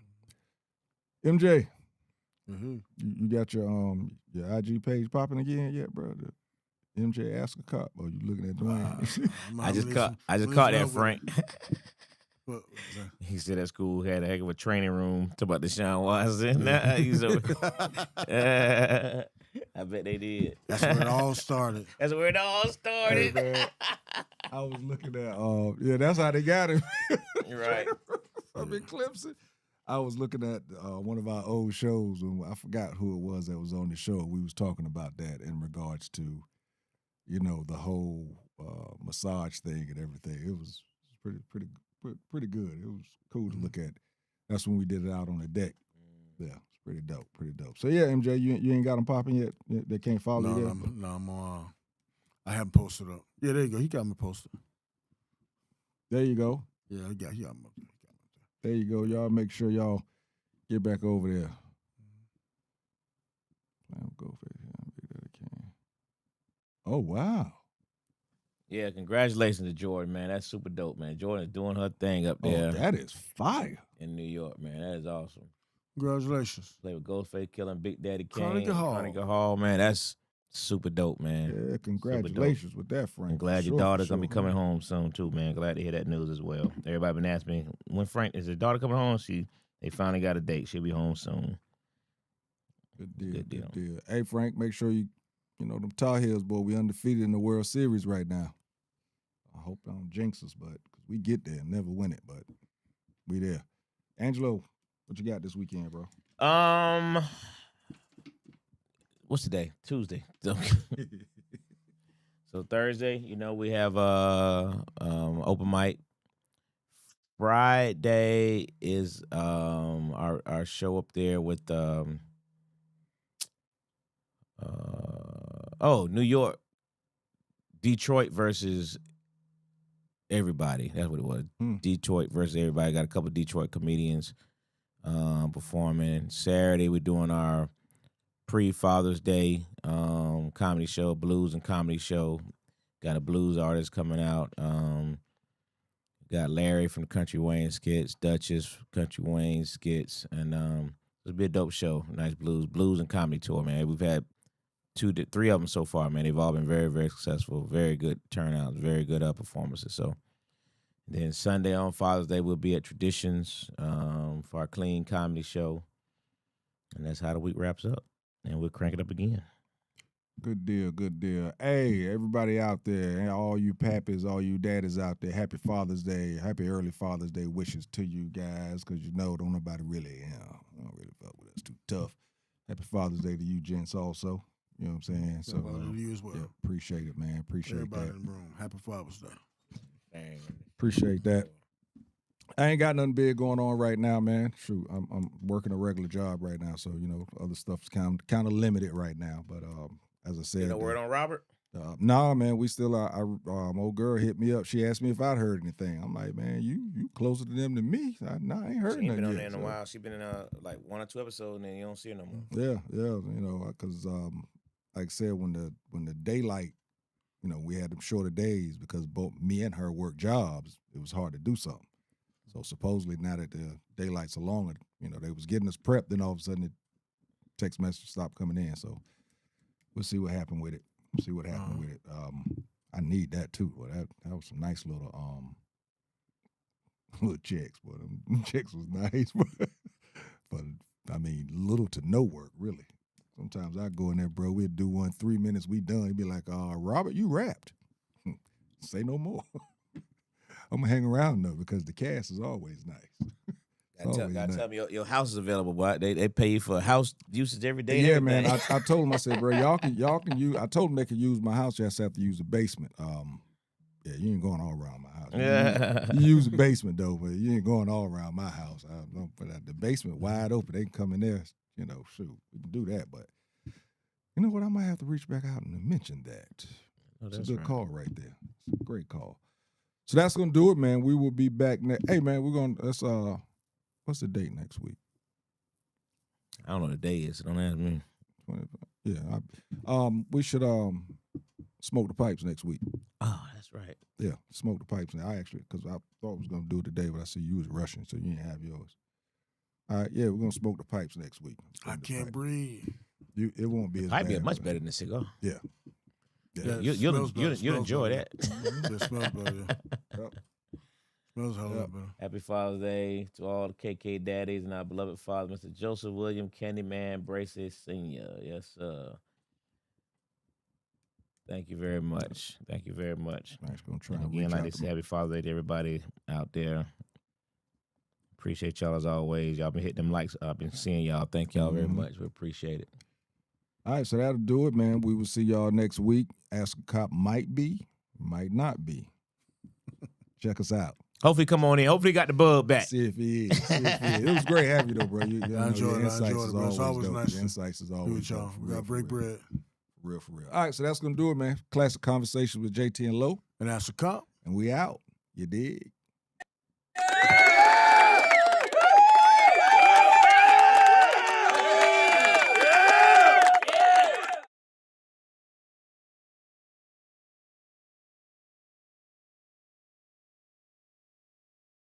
Classic Conversations with Jae Tea and Lo. You never know which way to rap. Classic Conversations with Jae Tea and Lo.